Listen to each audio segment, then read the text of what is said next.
Welcome to His Word is Light. Tonight we read the book of Exodus.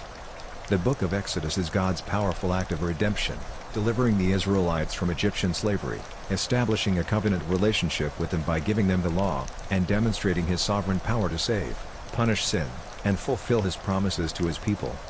Please consider subscribing or following us to help us grow and help others discover that the word of the Lord is light. Exodus 1. Now these are the names of the children of Israel, which came into Egypt. Every man in his household came with Jacob: Reuben, Simeon, Levi, and Judah, 3 Issachar, Zebulun, and Benjamin, Dan, and Naphtali, Gad, and Asher. And all the souls that came out of the loins of Jacob were 70 souls, for Joseph was in Egypt already. 6 And Joseph died, and all his brethren, and all that generation. And the children of Israel were fruitful, and increased abundantly, and multiplied, and waxed exceeding mighty, and the land was filled with them. Now there rose up a new king over Egypt, which knew not Joseph. And he said unto his people, Behold, the people of the children of Israel are more and mightier than we. Come on, let us deal wisely with them, lest they multiply. And it come to pass, that, when there falleth out any war, they join also unto our enemies, and fight against us, and so get them up out of the land. Therefore they did set over them taskmasters to afflict them with their burdens. And they built for Pharaoh treasure cities, Pithom and Ramses. But the more they afflicted them, the more they multiplied and grew. And they were grieved because of the children of Israel. And the Egyptians made the children of Israel to serve with rigor. And they made their lives bitter with hard bondage, in mortar, and in brick, and in all manner of service in the field. All their service, wherein they made them serve, was with rigor. And the king of Egypt spake to the Hebrew midwives, of which the name of the one was Shiphrah, and the name of the other Puah. And he said, When ye do the office of a midwife to the Hebrew women, and see them upon the stools, if it be a son, then ye shall kill him, but if it be a daughter, then she shall live. But the midwives feared God, and did not as the king of Egypt commanded them, but saved the men children alive. And the king of Egypt called for the midwives, and said unto them, Why have ye done this thing, and have saved the men children alive? And the midwives said unto Pharaoh, Because the Hebrew women are not as the Egyptian women, for they are lively, and are delivered ere the midwives come in unto them. Therefore God dealt well with the midwives, and the people multiplied, and waxed very mighty. And it came to pass, because the midwives feared God, that he made them houses. And Pharaoh charged all his people, saying, Every son that is born ye shall cast into the river, and every daughter ye shall save alive. Exodus 2. And there went a man of the house of Levi, and took to wife a daughter of Levi. And the woman conceived, and bare a son, and when she saw him that he was a goodly child, she hid him 3 months. And when she could not longer hide him, she took for him an ark of bulrushes, and daubed it with slime and with pitch, and put the child therein, and she laid it in the flags by the river's brink. And his sister stood afar off, to wit what would be done to him. And the daughter of Pharaoh came down to wash herself at the river, and her maidens walked along by the river side, and when she saw the ark among the flags, she sent her maid to fetch it. And when she had opened it, she saw the child, and, behold, the babe wept. And she had compassion on him, and said, This is one of the Hebrews' children. Then said his sister to Pharaoh's daughter, Shall I go and call to thee a nurse of the Hebrew women, that she may nurse the child for thee?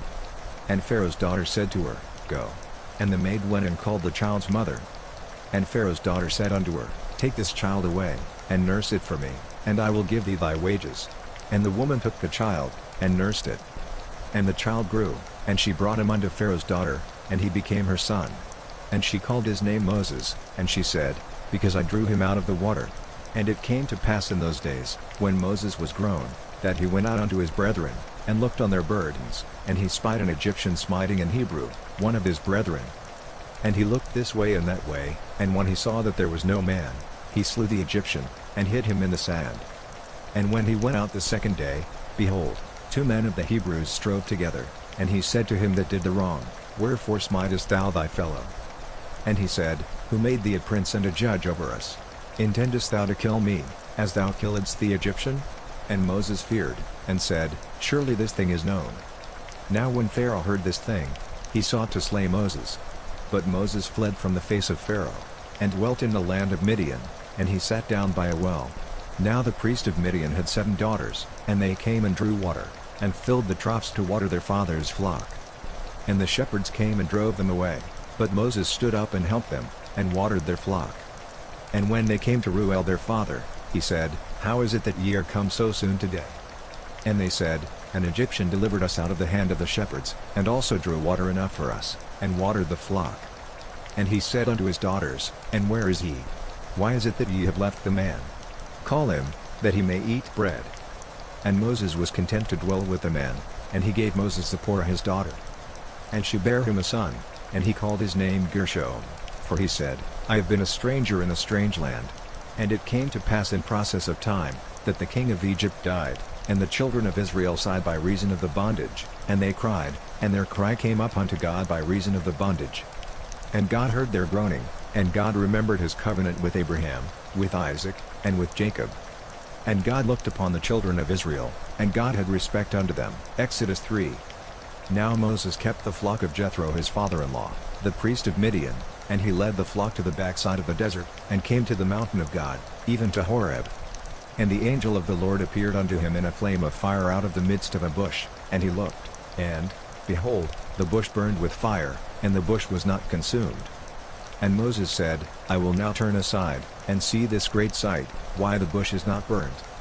And when the Lord saw that he turned aside to see, God called unto him out of the midst of the bush, and said, Moses, Moses. And he said, Here am I. And he said, Draw not nigh hither, put off thy shoes from off thy feet, for the place whereon thou standest is holy ground. Moreover he said, I am the God of thy father, the God of Abraham, the God of Isaac, and the God of Jacob. And Moses hid his face, for he was afraid to look upon God. And the Lord said, I have surely seen the affliction of my people which are in Egypt, and have heard their cry by reason of their taskmasters, for I know their sorrows. And I am come down to deliver them out of the hand of the Egyptians, and to bring them up out of that land unto a good land and a large, unto a land flowing with milk and honey, unto the place of the Canaanites, and the Hittites, and the Amorites, and the Perizzites, and the Hivites, and the Jebusites. Now therefore, behold, the cry of the children of Israel is come unto me, and I have also seen the oppression wherewith the Egyptians oppress them. Come now therefore, and I will send thee unto Pharaoh, that thou mayest bring forth my people the children of Israel out of Egypt. And Moses said unto God, Who am I, that I should go unto Pharaoh, and that I should bring forth the children of Israel out of Egypt? And he said, Certainly I will be with thee, and this shall be a token unto thee, that I have sent thee, when thou hast brought forth the people out of Egypt. Ye shall serve God upon this mountain. And Moses said unto God, Behold, when I come unto the children of Israel, and shall say unto them, The God of your fathers hath sent me unto you, and they shall say to me, What is his name? What shall I say unto them? And God said unto Moses, I am that I am. And he said, Thus shalt thou say unto the children of Israel, I am hath sent me unto you.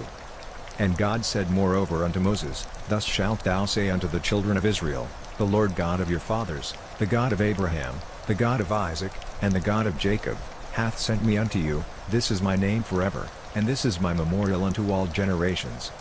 Go, and gather the elders of Israel together, and say unto them, The Lord God of your fathers, the God of Abraham, of Isaac, and of Jacob, appeared unto me, saying, I have surely visited you, and seen that which is done to you in Egypt. And I have said, I will bring you up out of the affliction of Egypt unto the land of the Canaanites, and the Hittites, and the Amorites, and the Perizzites, and the Hivites, and the Jebusites, unto a land flowing with milk and honey. And they shall hearken to thy voice, and thou shalt come, thou and the elders of Israel, unto the king of Egypt, and ye shall say unto him, The Lord God of the Hebrews hath met with us, and now let us go, we beseech thee, 3 days' journey into the wilderness, that we may sacrifice to the Lord our God. And I am sure that the king of Egypt will not let you go, no, not by a mighty hand. And I will stretch out my hand, and smite Egypt with all my wonders which I will do in the midst thereof, and after that he will let you go. And I will give this people favor in the sight of the Egyptians, and it shall come to pass, that, when ye go, ye shall not go empty. But every woman shall borrow of her neighbor, and of her that sojourneth in her house, jewels of silver, and jewels of gold, and raiment, and ye shall put them upon your sons, and upon your daughters, and ye shall spoil the Egyptians. Exodus 4. And Moses answered and said, But, behold, they will not believe me, nor hearken unto my voice, for they will say, The Lord hath not appeared unto thee. And the Lord said unto him, What is that in thine hand? And he said, A rod. And he said, Cast it on the ground. And he cast it on the ground, and it became a serpent, and Moses fled from before it. And the Lord said unto Moses, Put forth thine hand, and take it by the tail. And he put forth his hand, and caught it, and it became a rod in his hand. That they may believe that the Lord God of their fathers, the God of Abraham, the God of Isaac, and the God of Jacob, hath appeared unto thee. And the Lord said furthermore unto him, Put now thine hand into thy bosom. And he put his hand into his bosom, and when he took it out, behold, his hand was leprous as snow. And he said, Put thine hand into thy bosom again. And he put his hand into his bosom again, and plucked it out of his bosom, and, behold, it was turned again as his other flesh. And it shall come to pass, if they will not believe thee, neither hearken to the voice of the first sign, that they will believe the voice of the latter sign. And it shall come to pass, if they will not believe also these two signs, neither hearken unto thy voice, that thou shalt take of the water of the river, and pour it upon the dry land, and the water which thou takest out of the river shall become blood upon the dry land. And Moses said unto the Lord, O my Lord, I am not eloquent, neither heretofore, nor since thou hast spoken unto thy servant, but I am slow of speech, and of a slow tongue. And the Lord said unto him, Who hath made man's mouth? Or who maketh the dumb, or deaf, or the seeing, or the blind? Have not I the Lord? Now therefore go, and I will be with thy mouth, and teach thee what thou shalt say. And he said, O my Lord, send, I pray thee, by the hand of him whom thou wilt send. And the anger of the Lord was kindled against Moses, and he said, Is not Aaron the Levite thy brother? I know that he can speak well. And also, behold, he cometh forth to meet thee, and when he seeth thee, he will be glad in his heart. And thou shalt speak unto him, and put words in his mouth, and I will be with thy mouth, and with his mouth, and will teach you what ye shall do. And he shall be thy spokesman unto the people, and he shall be, even he shall be to thee instead of a mouth, and thou shalt be to him instead of God. And thou shalt take this rod in thine hand, wherewith thou shalt do signs. And Moses went and returned to Jethro his father-in-law, and said unto him, Let me go, I pray thee, and return unto my brethren which are in Egypt, and see whether they be yet alive. And Jethro said to Moses, Go in peace. And the Lord said unto Moses in Midian, Go, return into Egypt, for all the men are dead which sought thy life. And Moses took his wife and his sons, and set them upon an ass, and he returned to the land of Egypt, and Moses took the rod of God in his hand. And the Lord said unto Moses, When thou goest to return into Egypt, see that thou do all those wonders before Pharaoh, which I have put in thine hand, but I will harden his heart, that he shall not let the people go.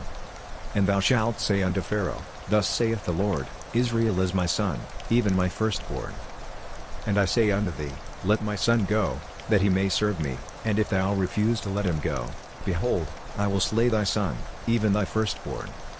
And it came to pass by the way in the inn, that the Lord met him, and sought to kill him.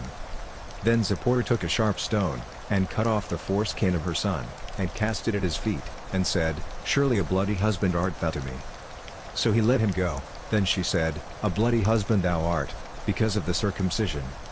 And the Lord said to Aaron, Go into the wilderness to meet Moses. And he went, and met him in the mount of God, and kissed him. And Moses told Aaron all the words of the Lord who had sent him, and all the signs which he had commanded him. And Moses and Aaron went and gathered together all the elders of the children of Israel. And Aaron spake all the words which the Lord had spoken unto Moses, and did the signs in the sight of the people.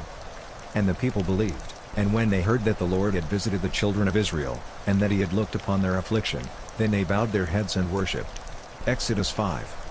And afterward Moses and Aaron went in, and told Pharaoh, Thus saith the Lord God of Israel, Let my people go, that they may hold a feast unto me in the wilderness. And Pharaoh said, Who is the Lord, that I should obey his voice to let Israel go? I know not the Lord, neither will I let Israel go. And they said, The God of the Hebrews hath met with us, let us go, we pray thee, 3 days' journey into the desert, and sacrifice unto the Lord our God, lest he fall upon us with pestilence, or with the sword. And the king of Egypt said unto them, Wherefore do ye, Moses and Aaron, let the people from their works? Get you unto your burdens. And Pharaoh said, Behold, the people of the land now are many, and ye make them rest from their burdens. And Pharaoh commanded the same day the taskmasters of the people, and their officers, saying, Ye shall no more give the people straw to make brick, as heretofore, let them go and gather straw for themselves. And the tale of the bricks, which they did make heretofore, ye shall lay upon them, ye shall not diminish aught thereof, for they be idle. Therefore they cry, saying, Let us go and sacrifice to our God. Let their more work be laid upon the men, that they may labor therein, and let them not regard vain words. And the taskmasters of the people went out, and their officers, and they spake to the people, saying, Thus saith Pharaoh, I will not give you straw.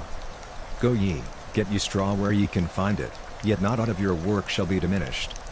So the people were scattered abroad throughout all the land of Egypt to gather stubble instead of straw. And the taskmasters hasted them, saying, Fulfill your works, your daily tasks, as when there was straw. And the officers of the children of Israel, which Pharaoh's taskmasters had set over them, were beaten, and demanded, Wherefore have ye not fulfilled your task in making brick both yesterday and today, as heretofore? Then the officers of the children of Israel came and cried unto Pharaoh, saying, Wherefore dealest thou thus with thy servants? There is no straw given unto thy servants. And they say to us, Make brick, and, behold, thy servants are beaten, but the fault is in thine own people. But he said, Ye are idle, therefore ye say, Let us go and do sacrifice to the Lord. Go therefore now, and work, for there shall no straw be given you, yet shall ye deliver the tale of bricks. And the officers of the children of Israel did see that they were in evil case, after it was said, Ye shall not minish aught from your bricks of your daily task. And they met Moses and Aaron, who stood in the way, as they came forth from Pharaoh. And they said unto them, The Lord look upon you, and judge, because ye have made our savor to be abhorred in the eyes of Pharaoh, and in the eyes of his servants, to put a sword in their hand to slay us. And Moses returned unto the Lord, and said, Lord, wherefore hast thou so evil entreated this people? Why is it that thou hast sent me? For since I came to Pharaoh to speak in thy name, he hath done evil to this people, neither hast thou delivered thy people at all. Exodus 6. Then the Lord said unto Moses, Now shalt thou see what I will do to Pharaoh. For with a strong hand shall he let them go, and with a strong hand shall he drive them out of his land. And God spake unto Moses, and said unto him, I am the Lord. And I appeared unto Abraham, unto Isaac, and unto Jacob, by the name of God Almighty, but by my name Jehovah was I not known to them. And I have also established my covenant with them, to give them the land of Canaan, the land of their pilgrimage, wherein they were strangers. And I have also heard the groaning of the children of Israel, whom the Egyptians keep in bondage, and I have remembered my covenant. Wherefore say unto the children of Israel, I am the Lord, and I will bring you out from under the burdens of the Egyptians, and I will rid you out of their bondage, and I will redeem you with a stretched out arm, and with great judgments. And I will take you to me for a people, and I will be to you a God, and ye shall know that I am the Lord your God, which bringeth you out from under the burdens of the Egyptians. And I will bring you in unto the land, concerning the which I did swear to give it to Abraham, to Isaac, and to Jacob, and I will give it you for an heritage. I am the Lord. And Moses spake so unto the children of Israel, but they hearkened not unto Moses for anguish of spirit, and for cruel bondage. And the Lord spake unto Moses, saying, Go in, speak unto Pharaoh king of Egypt, that he let the children of Israel go out of his land. And Moses spake before the Lord, saying, Behold, the children of Israel have not hearkened unto me, how then shall Pharaoh hear me, who am of uncircumcised lips? And the Lord spake unto Moses and unto Aaron, and gave them a charge unto the children of Israel, and unto Pharaoh king of Egypt, to bring the children of Israel out of the land of Egypt. These be the heads of their fathers' houses, the sons of Reuben the firstborn of Israel, Hanok, and Palu, Hezron, and Carmi, these be the families of Reuben. And the sons of Simeon, Jemuel, and Jaman, and Ohad, and Jachin, and Zohar, and Shaul the son of a Canaanitish woman, these are the families of Simeon. And these are the names of the sons of Levi according to their generations, Gershon, and Kohath, and Merari, and the years of the life of Levi were 137 years. The sons of Gershon, Libni, and Shimi, according to their families. And the sons of Kohath, Amram, and Izhar, and Hebron, and Uzziel, and the years of the life of Kohath were 133 years. And the sons of Merari, Mahali and Mushi, these are the families of Levi according to their generations. And Amram took Jochebed his father's sister to wife, and she bare him Aaron and Moses, and the years of the life of Amram were 137 years. And the sons of Izhar, Korah, and Nephug, and Zitri.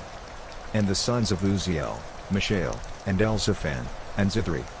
And Aaron took him Elisheba, daughter of Aminadab, sister of Nashon, to wife, and she bare him Nadab, and Abihu, Eleazar, and Itamar. And the sons of Korah, Asir, and Elkanah, and Abiasaph, these are the families of the Korites.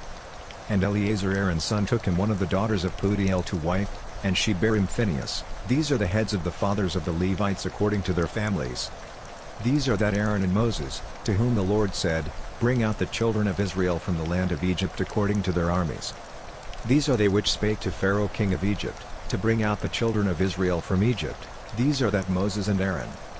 And it came to pass on the day when the Lord spake unto Moses in the land of Egypt, that the Lord spake unto Moses, saying, I am the Lord, speak thou unto Pharaoh king of Egypt all that I say unto thee. And Moses said before the Lord, Behold, I am of uncircumcised lips, and how shall Pharaoh hearken unto me? Exodus 7. And the Lord said unto Moses, See, I have made thee a god to Pharaoh, and Aaron thy brother shall be thy prophet. Thou shalt speak all that I command thee, and Aaron thy brother shall speak unto Pharaoh, that he send the children of Israel out of his land. And I will harden Pharaoh's heart, and multiply my signs and my wonders in the land of Egypt. But Pharaoh shall not hearken unto you, that I may lay my hand upon Egypt, and bring forth mine armies, and my people the children of Israel, out of the land of Egypt by great judgments.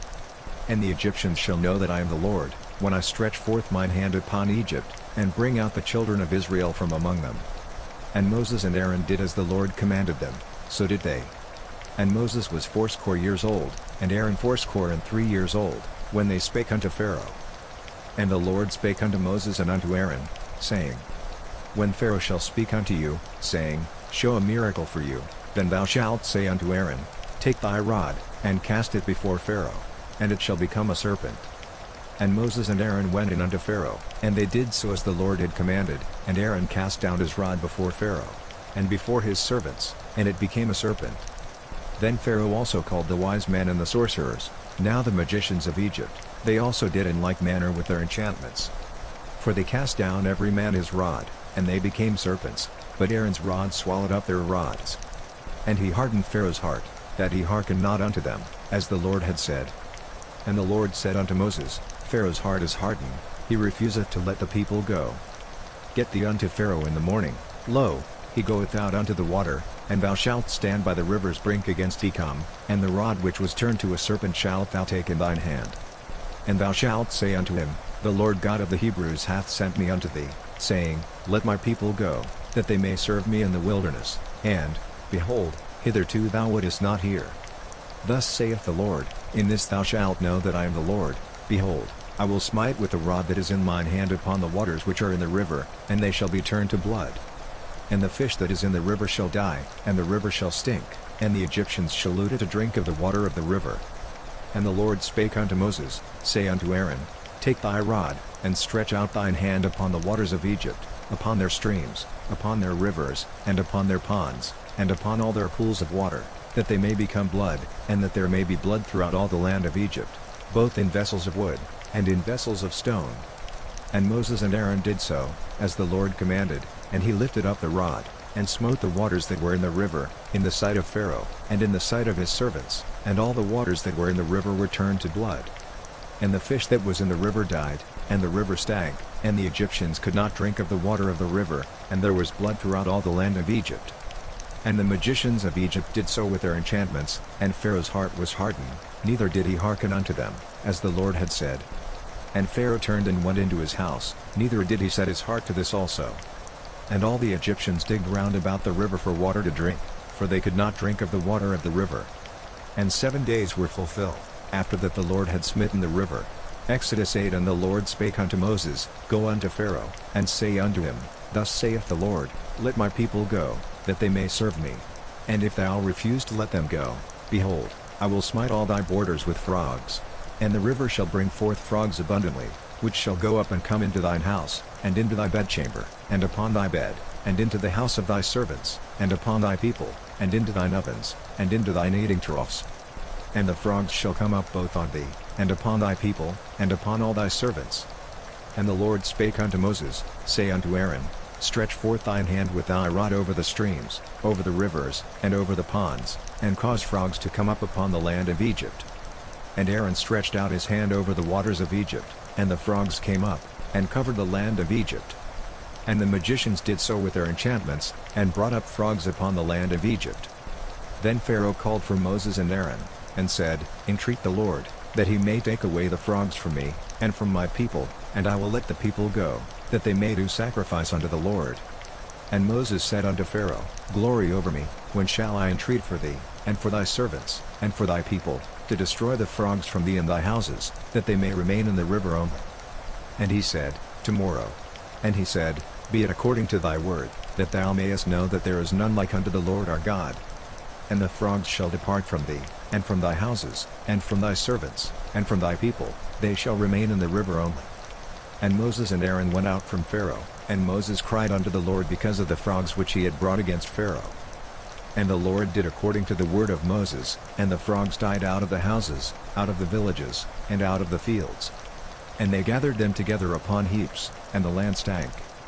But when Pharaoh saw that there was respite, he hardened his heart, and hearkened not unto them, as the Lord had said. And the Lord said unto Moses, Say unto Aaron, Stretch out thy rod, and smite the dust of the land, that it may become lice throughout all the land of Egypt.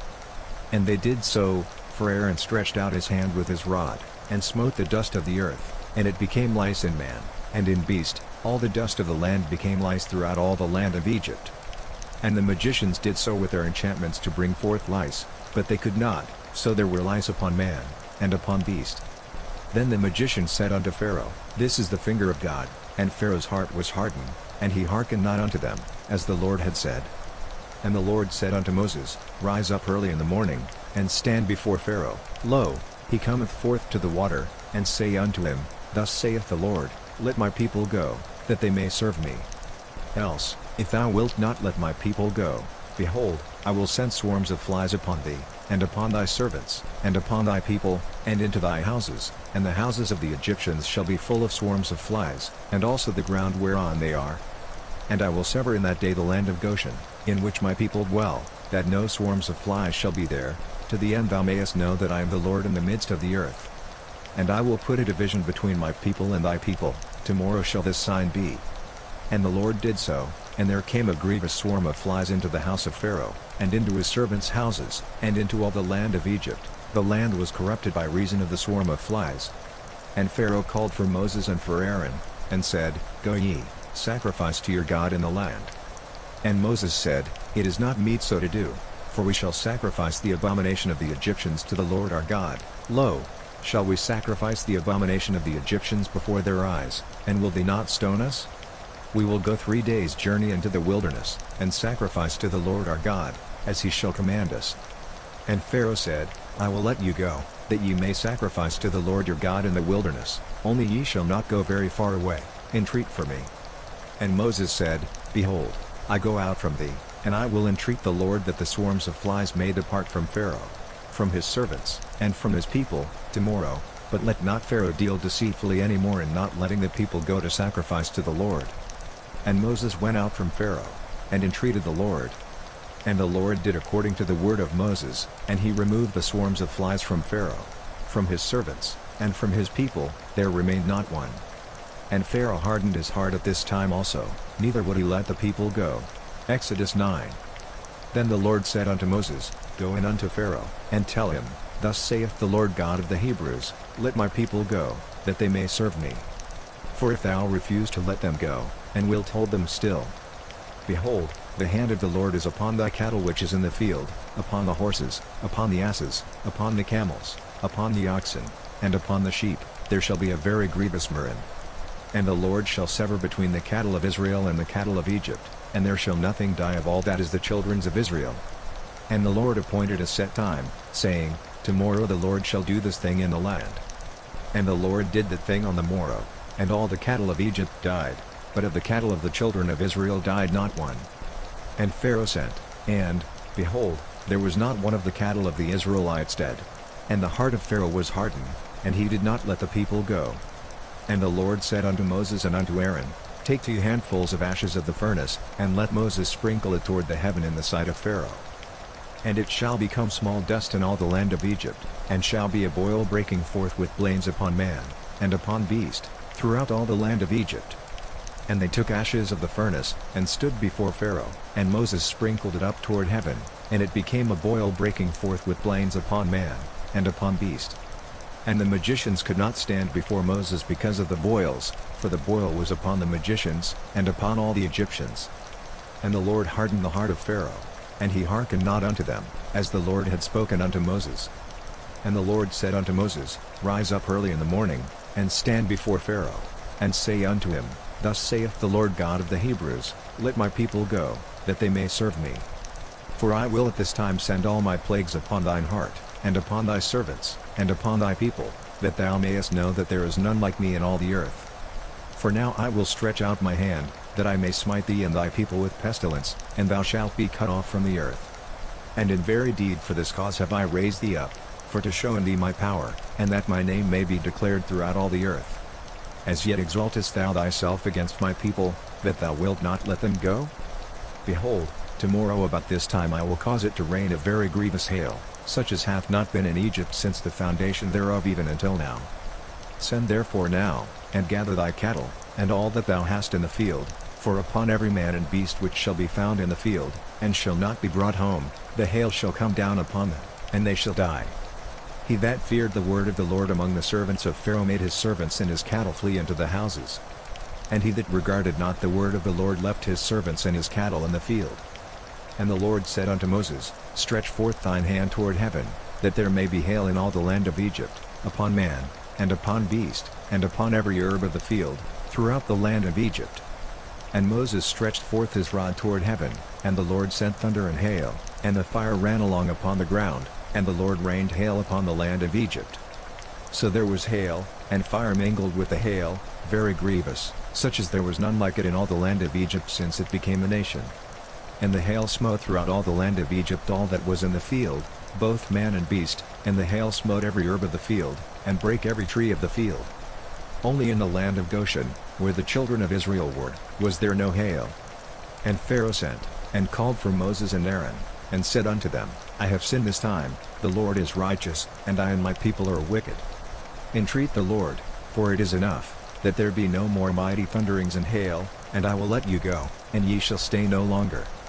And Moses said unto him, As soon as I am gone out of the city, I will spread abroad my hands unto the Lord, and the thunder shall cease, neither shall there be any more hail, that thou mayest know how that the earth is the Lord's. But as for thee and thy servants, I know that ye will not yet fear the Lord God. And the flax and the barley was smitten, for the barley was in the ear, and the flax was bold. But the wheat and the rye were not smitten, for they were not grown up. And Moses went out of the city from Pharaoh, and spread abroad his hands unto the Lord, and the thunders and hail ceased, and the rain was not poured upon the earth. And when Pharaoh saw that the rain and the hail and the thunders were ceased, he sinned yet more, and hardened his heart, he and his servants. And the heart of Pharaoh was hardened, neither would he let the children of Israel go, as the Lord had spoken by Moses. Exodus 10. And the Lord said unto Moses, Go in unto Pharaoh, for I have hardened his heart, and the heart of his servants, that I might show these my signs before him. And that thou mayest tell in the ears of thy son, and of thy son's son, what things I have wrought in Egypt, and my signs which I have done among them, that ye may know how that I am the Lord. And Moses and Aaron came in unto Pharaoh, and said unto him, Thus saith the Lord God of the Hebrews, How long wilt thou refuse to humble thyself before me? Let my people go, that they may serve me. Else, if thou refuse to let my people go, behold, tomorrow will I bring the locusts into thy coast. And they shall cover the face of the earth, that one cannot be able to see the earth, and they shall eat the residue of that which is escaped, which remaineth unto you from the hail, and shall eat every tree which groweth for you out of the field. And they shall fill thy houses, and the houses of all thy servants, and the houses of all the Egyptians, which neither thy fathers, nor thy fathers' fathers have seen, since the day that they were upon the earth unto this day. And he turned himself, and went out from Pharaoh. And Pharaoh's servants said unto him, How long shall this man be a snare unto us? Let the men go, that they may serve the Lord their God. Knowest thou not yet that Egypt is destroyed? And Moses and Aaron were brought again unto Pharaoh, and he said unto them, Go, serve the Lord your God, but who are they that shall go? And Moses said, We will go with our young and with our old, with our sons and with our daughters, with our flocks and with our herds will we go, for we must hold a feast unto the Lord. And he said unto them, Let the Lord be so with you, as I will let you go, and your little ones. Look to it, for evil is before you. Not so, go now ye that are men, and serve the Lord, for that ye did desire. And they were driven out from Pharaoh's presence. And the Lord said unto Moses, Stretch out thine hand over the land of Egypt for the locusts, that they may come up upon the land of Egypt, and eat every herb of the land, even all that the hail hath left. And Moses stretched forth his rod over the land of Egypt, and the Lord brought an east wind upon the land all that day, and all that night, and when it was morning, the east wind brought the locusts. And the locusts went up over all the land of Egypt, and rested in all the coasts of Egypt, very grievous were they. Before them there were no such locusts as they, neither after them shall be such. For they covered the face of the whole earth, so that the land was darkened, and they did eat every herb of the land, and all the fruit of the trees which the hail had left, and there remained not any green thing in the trees, or in the herbs of the field, through all the land of Egypt. Then Pharaoh called for Moses and Aaron in haste, and he said, I have sinned against the Lord your God, and against you. Now therefore forgive, I pray thee, my sin only this once, and entreat the Lord your God, that he may take away from me this death only. And he went out from Pharaoh, and entreated the Lord. And the Lord turned a mighty strong west wind, which took away the locusts, and cast them into the Red Sea. There remained not one locust in all the coasts of Egypt. But the Lord hardened Pharaoh's heart, so that he would not let the children of Israel go. And the Lord said unto Moses, Stretch out thine hand toward heaven, that there may be darkness over the land of Egypt, even darkness which may be felt. And Moses stretched forth his hand toward heaven, and there was a thick darkness in all the land of Egypt 3 days. They saw not one another, neither rose any from his place for 3 days, but all the children of Israel had light in their dwellings. And Pharaoh called unto Moses, and said, Go ye, serve the Lord, only let your flocks and your herds be stayed, let your little ones also go with you. And Moses said, Thou must give us also sacrifices and burnt offerings, that we may sacrifice unto the Lord our God. Our cattle also shall go with us, there shall not an hoof be left behind, for thereof must we take to serve the Lord our God, and we know not with what we must serve the Lord, until we come thither. But the Lord hardened Pharaoh's heart, and he would not let them go. And Pharaoh said unto him, Get thee from me, take heed to thyself, see my face no more, for in that day thou seest my face thou shalt die. And Moses said, Thou hast spoken well, I will see thy face again no more. Exodus 11. And the Lord said unto Moses, Yet will I bring one plague more upon Pharaoh, and upon Egypt, afterwards he will let you go hence. When he shall let you go, he shall surely thrust you out hence altogether. Speak now in the ears of the people, and let every man borrow of his neighbor, and every woman of her neighbor, jewels of silver, and jewels of gold. And the Lord gave the people favor in the sight of the Egyptians. Moreover the man Moses was very great in the land of Egypt, in the sight of Pharaoh's servants, and in the sight of the people. And Moses said, Thus saith the Lord, About midnight will I go out into the midst of Egypt. And all the firstborn in the land of Egypt shall die, from the firstborn of Pharaoh that sitteth upon his throne, even unto the firstborn of the maidservant that is behind the mill, and all the firstborn of beasts. And there shall be a great cry throughout all the land of Egypt, such as there was none like it, nor shall be like it any more. But against any of the children of Israel shall not a dog move his tongue, against man or beast, that ye may know how that the Lord doth put a difference between the Egyptians and Israel. And all these thy servants shall come down unto me, and bow down themselves unto me, saying, Get thee out, and all the people that follow thee, and after that I will go out. And he went out from Pharaoh in a great anger. And the Lord said unto Moses, Pharaoh shall not hearken unto you, that my wonders may be multiplied in the land of Egypt. And Moses and Aaron did all these wonders before Pharaoh. And the Lord hardened Pharaoh's heart, so that he would not let the children of Israel go out of his land.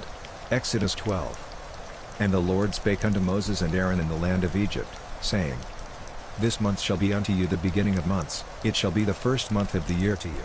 Speak ye unto all the congregation of Israel, saying, In the 10th day of this month they shall take to them every man a lamb, according to the house of their fathers, a lamb for an house. And if the household be too little for the lamb, let him and his neighbor next unto his house take it according to the number of the souls, every man according to his eating shall make your count for the lamb. Your lamb shall be without blemish, a male of the first year. Ye shall take it out from the sheep, or from the goats. And ye shall keep it up until the 14th day of the same month, and the whole assembly of the congregation of Israel shall kill it in the evening. And they shall take of the blood, and strike it on the 2 side posts and on the upper door post of the houses, wherein they shall eat it. And they shall eat the flesh in that night, roast with fire, and unleavened bread, and with bitter herbs they shall eat it. Eat not of it raw, nor sodden at all with water, but roast with fire, his head with his legs, and with the purtenance thereof.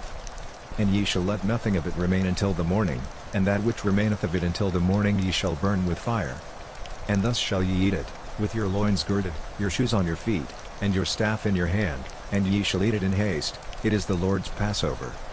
For I will pass through the land of Egypt this night, and will smite all the firstborn in the land of Egypt, both man and beast, and against all the gods of Egypt I will execute judgment. I am the Lord.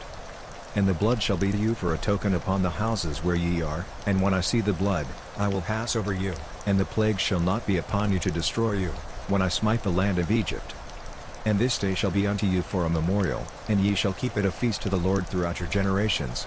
Ye shall keep it a feast by an ordinance forever. 7 days shall ye eat unleavened bread, even the first day ye shall put away leaven out of your houses, for whosoever eateth leavened bread from the first day until the 7th day, that soul shall be cut off from Israel. And in the first day there shall be an holy convocation, and in the 7th day there shall be an holy convocation to you.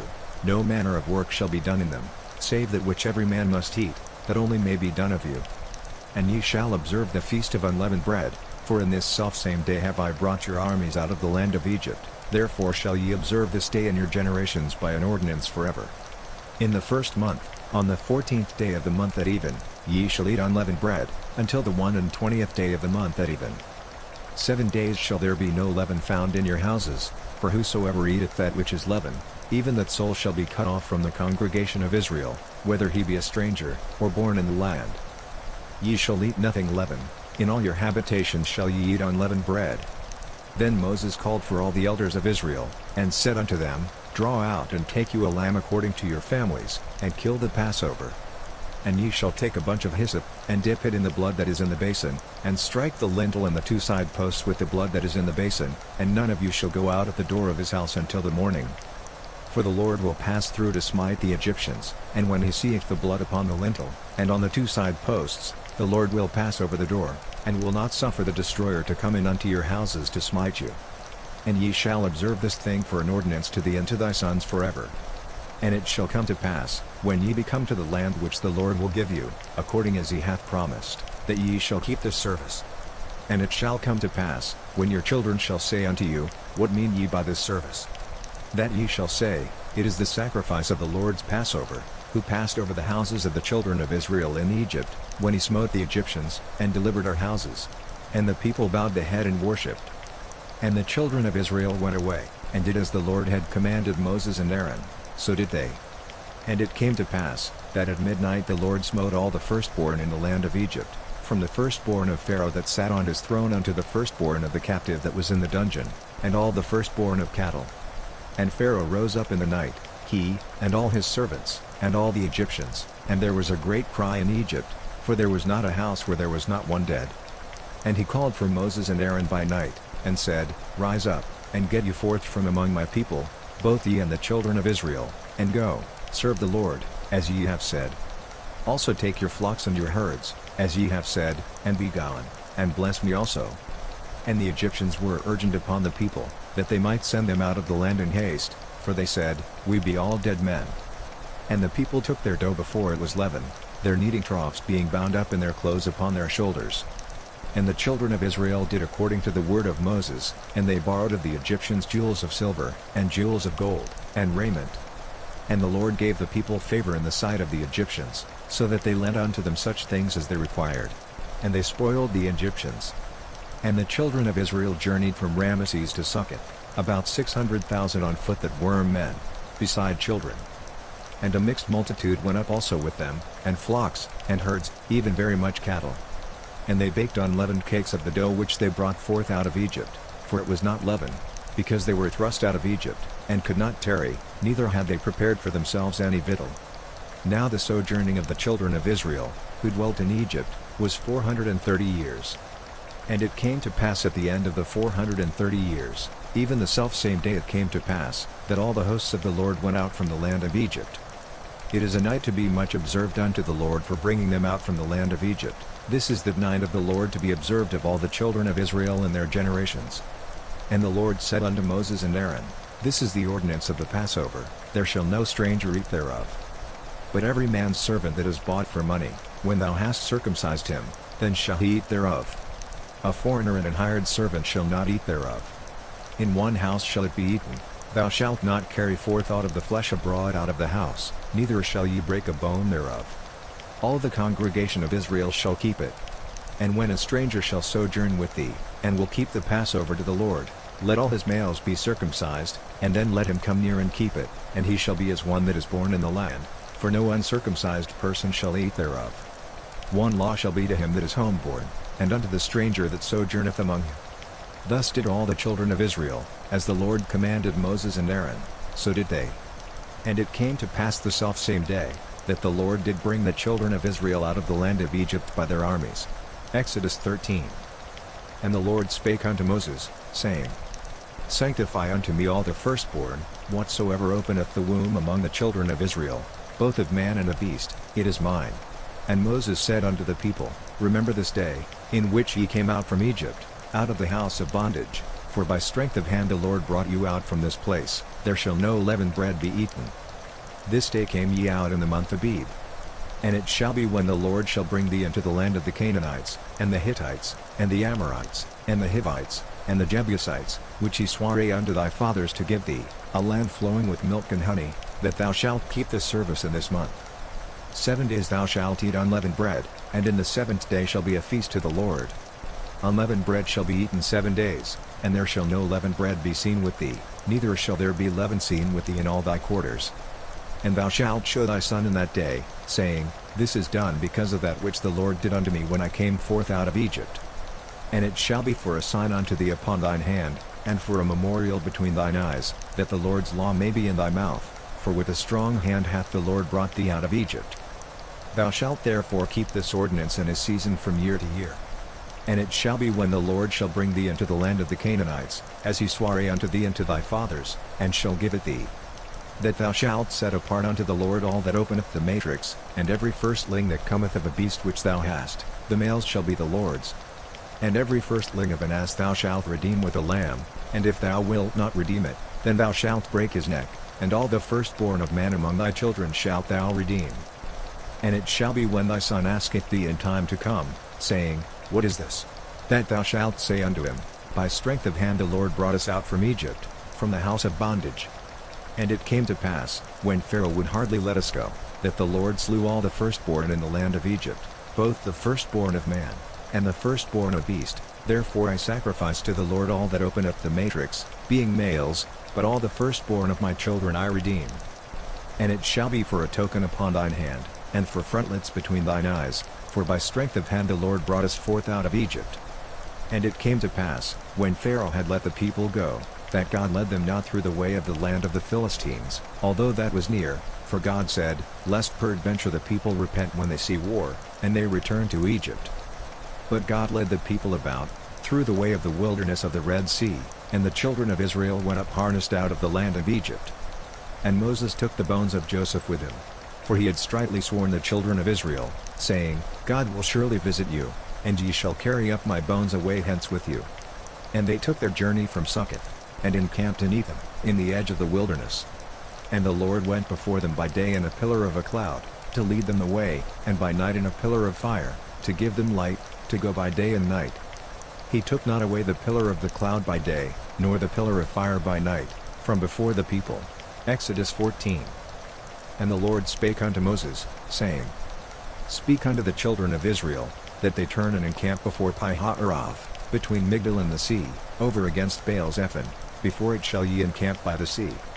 For Pharaoh will say of the children of Israel, They are entangled in the land, the wilderness hath shut them in. And I will harden Pharaoh's heart, that he shall follow after them, and I will be honored upon Pharaoh, and upon all his host, that the Egyptians may know that I am the Lord. And they did so. And it was told the king of Egypt that the people fled, and the heart of Pharaoh and of his servants was turned against the people, and they said, Why have we done this, that we have let Israel go from serving us? And he made ready his chariot, and took his people with him. And he took 600 chosen chariots, and all the chariots of Egypt, and captains over every one of them. And the Lord hardened the heart of Pharaoh king of Egypt, and he pursued after the children of Israel, and the children of Israel went out with an high hand.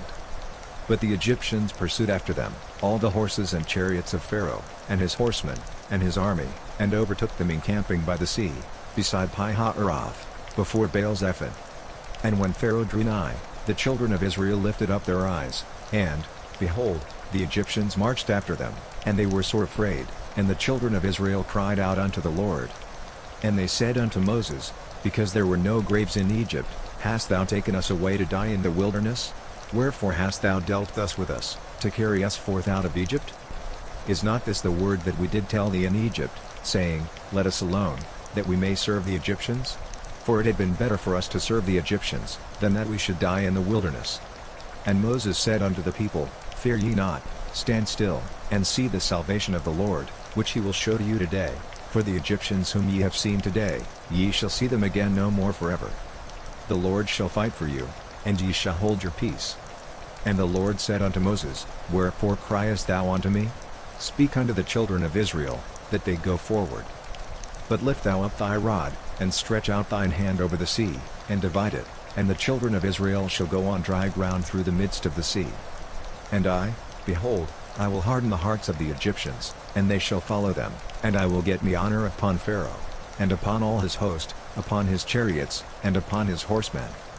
And the Egyptians shall know that I am the Lord, when I have gotten me honor upon Pharaoh, upon his chariots, and upon his horsemen. And the angel of God, which went before the camp of Israel, removed and went behind them, and the pillar of the cloud went from before their face, and stood behind them. And it came between the camp of the Egyptians and the camp of Israel, and it was a cloud and darkness to them, but it gave light by night to these, so that the one came not near the other all the night. And Moses stretched out his hand over the sea, and the Lord caused the sea to go back by a strong east wind all that night, and made the sea dry land, and the waters were divided. And the children of Israel went into the midst of the sea upon the dry ground, and the waters were a wall unto them on their right hand, and on their left. And the Egyptians pursued, and went in after them to the midst of the sea, even all Pharaoh's horses, his chariots, and his horsemen. And it came to pass, that in the morning watch the Lord looked unto the host of the Egyptians through the pillar of fire and of the cloud, and troubled the host of the Egyptians. And took off their chariot wheels, that they drave them heavily, so that the Egyptians said, Let us flee from the face of Israel, for the Lord fighteth for them against the Egyptians. And the Lord said unto Moses, Stretch out thine hand over the sea, that the waters may come again upon the Egyptians, upon their chariots, and upon their horsemen. And Moses stretched forth his hand over the sea, and the sea returned to his strength when the morning appeared, and the Egyptians fled against it, and the Lord overthrew the Egyptians in the midst of the sea. And the waters returned, and covered the chariots, and the horsemen, and all the host of Pharaoh that came into the sea after them, there remained not so much as one of them. But the children of Israel walked upon dry land in the midst of the sea, and the waters were a wall unto them on their right hand, and on their left. Thus the Lord saved Israel that day out of the hand of the Egyptians, and Israel saw the Egyptians dead upon the seashore. And Israel saw the great work which the Lord did upon the Egyptians, and the people feared the Lord, and believed the Lord, and his servant Moses. Exodus 15. Then sang Moses and the children of Israel this song unto the Lord, and spake, saying, I will sing unto the Lord, for he hath triumphed gloriously, the horse and his rider hath he thrown into the sea. The Lord is my strength and song, and he is become my salvation. He is my God, and I will prepare him an habitation, my father's God, and I will exalt him. The Lord is a man of war, the Lord is his name. Pharaoh's chariots and his host hath he cast into the sea, his chosen captains also are drowned in the Red Sea. The depths have covered them, they sank into the bottom as a stone. Thy right hand, O Lord, is become glorious in power, thy right hand, O Lord, hath dashed in pieces the enemy. And in the greatness of thine excellency thou hast overthrown them that rose up against thee, thou sentest forth thy wrath, which consumed them as stubble. And with the blast of thy nostrils the waters were gathered together, the floods stood upright as an heap, and the depths were congealed in the heart of the sea. The enemy said, I will pursue, I will overtake, I will divide the spoil, my lust shall be satisfied upon them, I will draw my sword, my hand shall destroy them. Thou didst blow with thy wind, the sea covered them, they sank as lead in the mighty waters. Who is like unto thee, O Lord, among the gods? Who is like thee, glorious in holiness, fearful in praises, doing wonders? Thou stretchedst out thy right hand, the earth swallowed them. Thou in thy mercy hast led forth the people which thou hast redeemed, thou hast guided them in thy strength unto thy holy habitation. The people shall hear, and be afraid, sorrow shall take hold on the inhabitants of Palestina. Then the dukes of Edom shall be amazed, the mighty men of Moab, trembling shall take hold upon them, all the inhabitants of Canaan shall melt away. fear and dread shall fall upon them. By the greatness of thine arm they shall be as still as a stone, till thy people pass over, O Lord, till the people pass over, which thou hast purchased. Thou shalt bring them in, and plant them in the mountain of thine inheritance, in the place, O Lord, which thou hast made for thee to dwell in the sanctuary, O Lord, which thy hands have established. The Lord shall reign forever and ever. For the horse of Pharaoh went in with his chariots and with his horsemen into the sea, and the Lord brought again the waters of the sea upon them. But the children of Israel went on dry land in the midst of the sea. And Miriam the prophetess, the sister of Aaron, took a timbrel in her hand, and all the women went out after her with timbrels and with dances. And Miriam answered them, Sing ye to the Lord, for he hath triumphed gloriously. The horse and his rider hath he thrown into the sea. So Moses brought Israel from the Red Sea, and they went out into the wilderness of Shur, and they went 3 days in the wilderness, and found no water.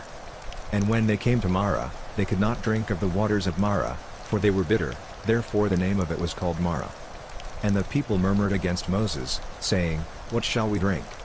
And he cried unto the Lord, and the Lord showed him a tree, which when he had cast into the waters were made sweet.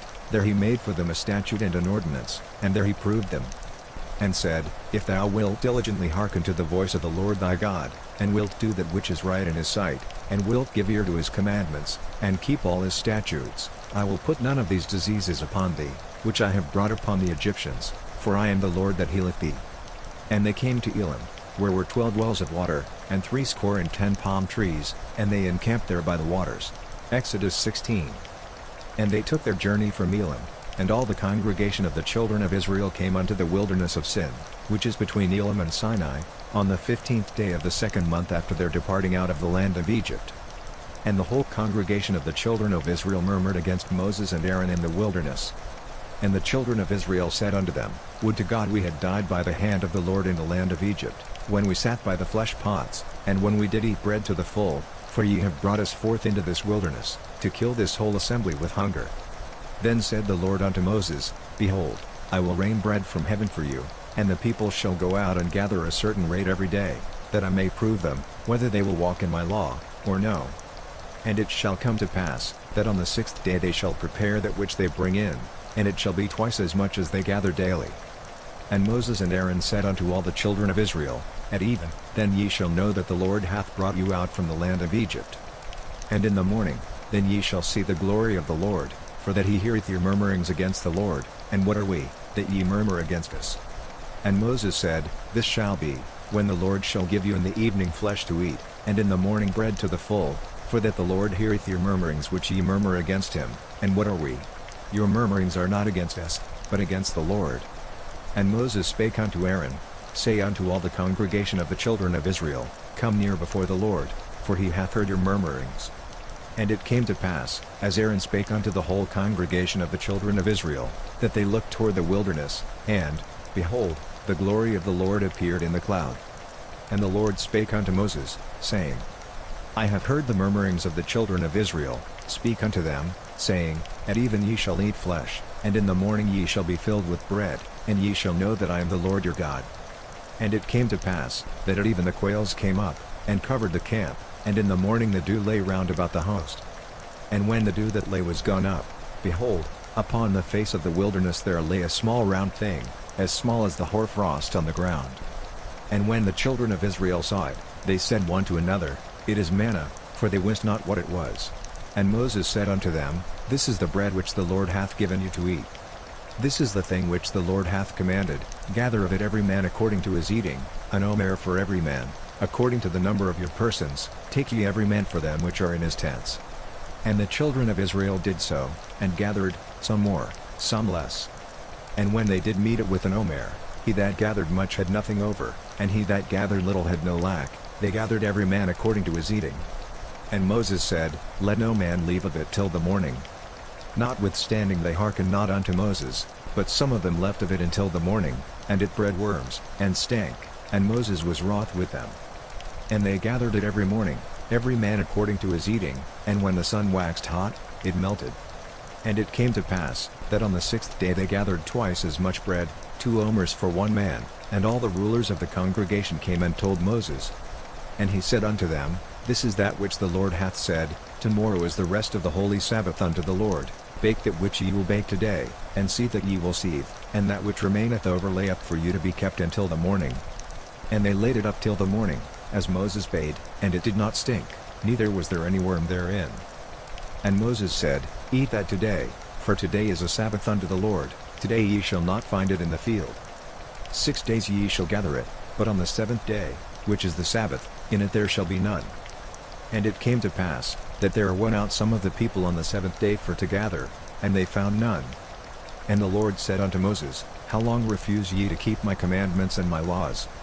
See, for that the Lord hath given you the Sabbath, therefore he giveth you on the 6th day the bread of 2 days, abide ye every man in his place, let no man go out of his place on the 7th day.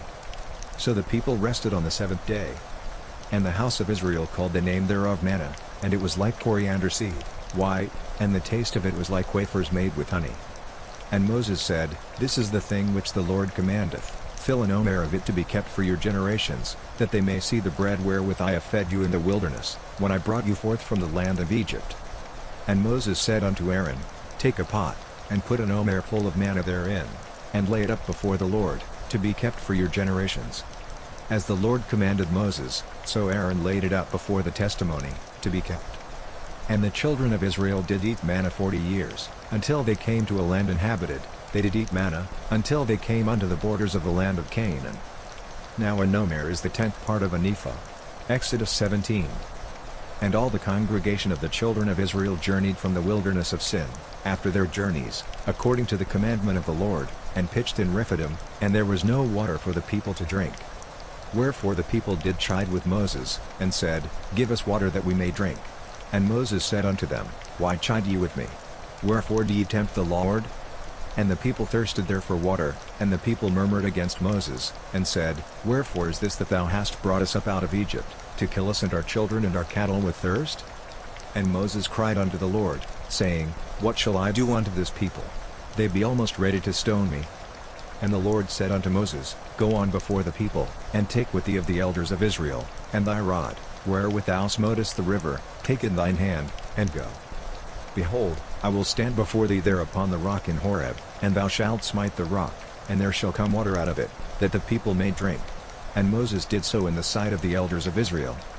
And he called the name of the place Massah, and Meribah, because of the chiding of the children of Israel, and because they tempted the Lord, saying, Is the Lord among us, or not? Then came Amalek, and fought with Israel in Rephidim. And Moses said unto Joshua, Choose us out men, and go out, fight with Amalek. Tomorrow I will stand on the top of the hill with the rod of God in mine hand. So Joshua did as Moses had said to him, and fought with Amalek, and Moses, Aaron, and Hur went up to the top of the hill. And it came to pass, when Moses held up his hand, that Israel prevailed, and when he let down his hand, Amalek prevailed. But Moses' hands were heavy, and they took a stone, and put it under him, and he sat thereon, and Aaron and Hur stayed up his hands, the one on the one side, and the other on the other side, and his hands were steady until the going down of the sun. And Joshua discomfited Amalek and his people with the edge of the sword. And the Lord said unto Moses, Write this for a memorial in a book, and rehearse it in the ears of Joshua, for I will utterly put out the remembrance of Amalek from under heaven. And Moses built an altar, and called the name of it Jehovah Nissi. For he said, Because the Lord hath sworn that the Lord will have war with Amalek from generation to generation. Exodus 18. When Jethro, the priest of Midian, Moses' father-in-law, heard of all that God had done for Moses, and for Israel his people, and that the Lord had brought Israel out of Egypt. Then Jethro, Moses' father-in-law, took Zipporah, Moses' wife, after he had sent her back, and her 2 sons, of which the name of the one was Gershom, for he said, I have been an alien in a strange land. And the name of the other was Eliezer, for the God of my father, said he, was mine help, and delivered me from the sword of Pharaoh. And Jethro, Moses' father-in-law, came with his sons and his wife unto Moses into the wilderness, where he encamped at the mount of God. And he said unto Moses, I thy father-in-law Jethro am come unto thee, and thy wife, and her 2 sons with her. And Moses went out to meet his father-in-law, and did obeisance, and kissed him, and they asked each other of their welfare, and they came into the tent. And Moses told his father-in-law all that the Lord had done unto Pharaoh and to the Egyptians for Israel's sake, and all the travail that had come upon them by the way, and how the Lord delivered them. And Jethro rejoiced for all the goodness which the Lord had done to Israel, whom he had delivered out of the hand of the Egyptians. And Jethro said, Blessed be the Lord, who hath delivered you out of the hand of the Egyptians, and out of the hand of Pharaoh, who hath delivered the people from under the hand of the Egyptians. Now I know that the Lord is greater than all gods, for in the thing wherein they dealt proudly he was above them. And Jethro, Moses' father-in-law, took a burnt offering and sacrifices for God, and Aaron came, and all the elders of Israel, to eat bread with Moses' father-in-law before God. And it came to pass on the morrow, that Moses sat to judge the people, and the people stood by Moses from the morning unto the evening. And when Moses' father-in-law saw all that he did to the people, he said, What is this thing that thou doest to the people? Why sittest thou thyself alone, and all the people stand by thee from morning unto even? And Moses said unto his father-in-law, Because the people come unto me to inquire of God. When they have a matter, they come unto me, and I judge between one and another, and I do make them know the statutes of God, and his laws. And Moses' father-in-law said unto him, The thing that thou doest is not good. Thou wilt surely wear away, both thou, and this people that is with thee, for this thing is too heavy for thee, thou art not able to perform it thyself alone. Hearken now unto my voice, I will give thee counsel, and God shall be with thee, be thou for the people to God ward, that thou mayest bring the causes unto God. And thou shalt teach them ordinances and laws, and shalt show them the way wherein they must walk, and the work that they must do. Moreover thou shalt provide out of all the people able men, such as fear God, men of truth, hating covetousness, and place such over them, to be rulers of thousands, and rulers of hundreds, rulers of fifties, and rulers of tens. And let them judge the people at all seasons, and it shall be, that every great matter they shall bring unto thee, but every small matter they shall judge, so shall it be easier for thyself, and they shall bear the burden with thee. If thou shalt do this thing, and God command thee so, then thou shalt be able to endure, and all this people shall also go to their place in peace. So Moses hearkened to the voice of his father-in-law, and did all that he had said. And Moses chose able men out of all Israel, and made them heads over the people, rulers of thousands, rulers of hundreds, rulers of fifties, and rulers of tens. And they judged the people at all seasons, the hard causes they brought unto Moses, but every small matter they judged themselves. And Moses let his father-in-law depart, and he went his way into his own land. Exodus 19. In the 3rd month, when the children of Israel were gone forth out of the land of Egypt, the same day came they into the wilderness of Sinai. For they were departed from Rephidim, and were come to the desert of Sinai, and had pitched in the wilderness, and there Israel camped before the mount. And Moses went up unto God, and the Lord called unto him out of the mountain, saying, Thus shalt thou say to the house of Jacob, and tell the children of Israel, Ye have seen what I did unto the Egyptians, and how I bare you on eagle's wings, and brought you unto myself. Now therefore, if ye will obey my voice indeed, and keep my covenant, then ye shall be a peculiar treasure unto me above all people, for all the earth is mine. And ye shall be unto me a kingdom of priests, and an holy nation. These are the words which thou shalt speak unto the children of Israel. And Moses came and called for the elders of the people, and laid before their faces all these words which the Lord commanded him. And all the people answered together, and said, All that the Lord hath spoken we will do. And Moses returned the words of the people unto the Lord. And the Lord said unto Moses, Lo, I come unto thee in a thick cloud, that the people may hear when I speak with thee, and believe thee forever. And Moses told the words of the people unto the Lord. And the Lord said unto Moses, Go unto the people, and sanctify them today and tomorrow, and let them wash their clothes. And be ready against the 3rd day, for the 3rd day the Lord will come down in the sight of all the people upon Mount Sinai. And thou shalt set bounds unto the people round about, saying, Take heed to yourselves, that ye go not up into the mount, or touch the border of it. Whosoever toucheth the mount shall be surely put to death. There shall not an hand touch it, but he shall surely be stoned, or shot through, whether it be beast or man, it shall not live. When the trumpet soundeth long, they shall come up to the mount. And Moses went down from the mount unto the people, and sanctified the people, and they washed their clothes. And he said unto the people, Be ready against the 3rd day, come not at your wives. And it came to pass on the 3rd day in the morning, that there were thunders and lightnings, and a thick cloud upon the mount, and the voice of the trumpet exceeding loud, so that all the people that was in the camp trembled. And Moses brought forth the people out of the camp to meet with God, and they stood at the nether part of the mount. And Mount Sinai was altogether on a smoke, because the Lord descended upon it in fire, and the smoke thereof ascended as the smoke of a furnace, and the whole mount quaked greatly. And when the voice of the trumpet sounded long, and waxed louder and louder, Moses spake, and God answered him by a voice. And the Lord came down upon Mount Sinai, on the top of the mount, and the Lord called Moses up to the top of the mount, and Moses went up. And the Lord said unto Moses, Go down, charge the people, lest they break through unto the Lord to gaze, and many of them perish. And let the priests also, which come near to the Lord, sanctify themselves, lest the Lord break forth upon them. And Moses said unto the Lord, The people cannot come up to Mount Sinai, for thou chargedst us, saying, Set bounds about the mount, and sanctify it. And the Lord said unto him, Away, get thee down, and thou shalt come up, thou, and Aaron with thee, but let not the priests and the people break through to come up unto the Lord, lest he break forth upon them. So Moses went down unto the people, and spake unto them. Exodus 20. And God spake all these words, saying, I am the Lord thy God, which have brought thee out of the land of Egypt, out of the house of bondage. Thou shalt have no other gods before me. Thou shalt not make unto thee any graven image, or any likeness of anything that is in heaven above, or that is in the earth beneath, or that is in the water under the earth. Thou shalt not bow down thyself to them, nor serve them, for I the Lord thy God am a jealous God, visiting the iniquity of the fathers upon the children unto the third and fourth generation of them that hate me, and showing mercy unto thousands of them that love me, and keep my commandments. Thou shalt not take the name of the Lord thy God in vain, for the Lord will not hold him guiltless that taketh his name in vain. Remember the Sabbath day, to keep it holy. 6 days shalt thou labor, and do all thy work. But the seventh day is the Sabbath of the Lord thy God, in it thou shalt not do any work, thou, nor thy son, nor thy daughter, thy manservant, nor thy maidservant, nor thy cattle, nor thy stranger that is within thy gates. For in 6 days the Lord made heaven and earth, the sea, and all that in them is, and rested the seventh day, wherefore the Lord blessed the Sabbath day, and hallowed it. Honor thy father and thy mother, that thy days may be long upon the land which the Lord thy God giveth thee. Thou shalt not kill. Thou shalt not commit adultery. Thou shalt not steal.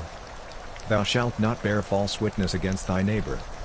Thou shalt not covet thy neighbor's house. Thou shalt not covet thy neighbor's wife, nor his manservant, nor his maidservant, nor his ox, nor his ass, nor anything that is thy neighbor's. And all the people saw the thunderings, and the lightnings, and the noise of the trumpet, and the mountain smoking, and when the people saw it, they removed, and stood afar off. And they said unto Moses, Speak thou with us, and we will hear, but let not God speak with us, lest we die. And Moses said unto the people, Fear not, for God is come to prove you, and that his fear may be before your faces, that ye sin not. And the people stood afar off, and Moses drew near unto the thick darkness where God was. And the Lord said unto Moses, Thus thou shalt say unto the children of Israel, Ye have seen that I have talked with you from heaven. Ye shall not make with me gods of silver, neither shall ye make unto you gods of gold. An altar of earth thou shalt make unto me, and shalt sacrifice thereon thy burnt offerings, and thy peace offerings, thy sheep, and thine oxen. In all places where I record my name I will come unto thee, and I will bless thee. And if thou wilt make me an altar of stone, thou shalt not build it of hewn stone, for if thou lift up thy tool upon it, thou hast polluted it. Neither shalt thou go up by steps unto mine altar, that thy nakedness be not discovered thereon. Exodus 21. Now these are the judgments which thou shalt set before them. If thou buy an Hebrew servant, 6 years he shall serve, and in the 7th he shall go out free for nothing. If he came in by himself, he shall go out by himself. If he were married, then his wife shall go out with him. If his master have given him a wife, and she have borne him sons or daughters, the wife and her children shall be her master's, and he shall go out by himself. And if the servant shall plainly say, I love my master, my wife, and my children, I will not go out free. Then his master shall bring him unto the judges, he shall also bring him to the door, or unto the doorpost, and his master shall bore his ear through with an awl, and he shall serve him forever. And if a man sell his daughter to be a maidservant, she shall not go out as the men servants do. If she please not her master, who hath betrothed her to himself, then shall he let her be redeemed. To sell her unto a strange nation he shall have no power, seeing he hath dealt deceitfully with her. And if he have betrothed her unto his son, he shall deal with her after the manner of daughters. If he take him another wife, her food, her raiment, and her duty of marriage, shall he not diminish. And if he do not these three unto her, then shall she go out free without money. He that smiteth a man, so that he die, shall be surely put to death. And if a man lie not in wait, but God deliver him into his hand, then I will appoint thee a place whither he shall flee. But if a man come presumptuously upon his neighbor, to slay him with guile, thou shalt take him from mine altar, that he may die. And he that smiteth his father, or his mother, shall be surely put to death. And he that stealeth a man, and selleth him, or if he be found in his hand, he shall surely be put to death. And he that curseth his father, or his mother, shall surely be put to death. And if men strive together, and one smite another with a stone, or with his fist, and he die not, but keepeth his bed, if he rise again, and walk abroad upon his staff, then shall he that smote him be quit, only he shall pay for the loss of his time, and shall cause him to be thoroughly healed. And if a man smite his servant, or his maid, with a rod, and he die under his hand, he shall be surely punished. Notwithstanding, if he continue a day or two, he shall not be punished, for he is his money. If man strive, and hurt a woman with child, so that her fruit depart from her, and yet no mischief follow, he shall be surely punished, according as the woman's husband will lay upon him, and he shall pay as the judges determine. And if any mischief follow, then thou shalt give life for life, eye for eye, tooth for tooth, hand for hand, foot for foot, burning for burning, wound for wound, stripe for stripe. And if a man smite the eye of his servant, or the eye of his maid, that it perish, he shall let him go free for his eye's sake. And if he smite out his manservant's tooth, or his maidservant's tooth, he shall let him go free for his tooth's sake. If an ox gore a man or a woman, that they die, then the ox shall be surely stoned, and his flesh shall not be eaten, but the owner of the ox shall be quit.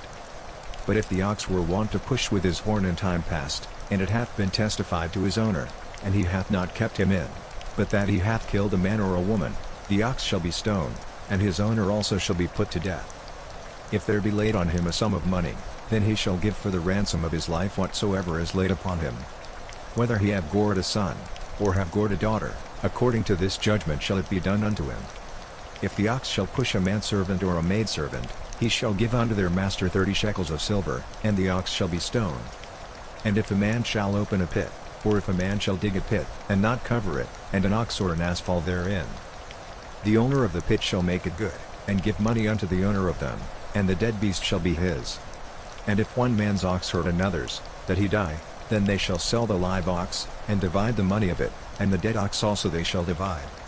Or if it be known that the ox hath used to push in time past, and his owner hath not kept him in, he shall surely pay ox for ox, and the dead shall be his own. Exodus 22.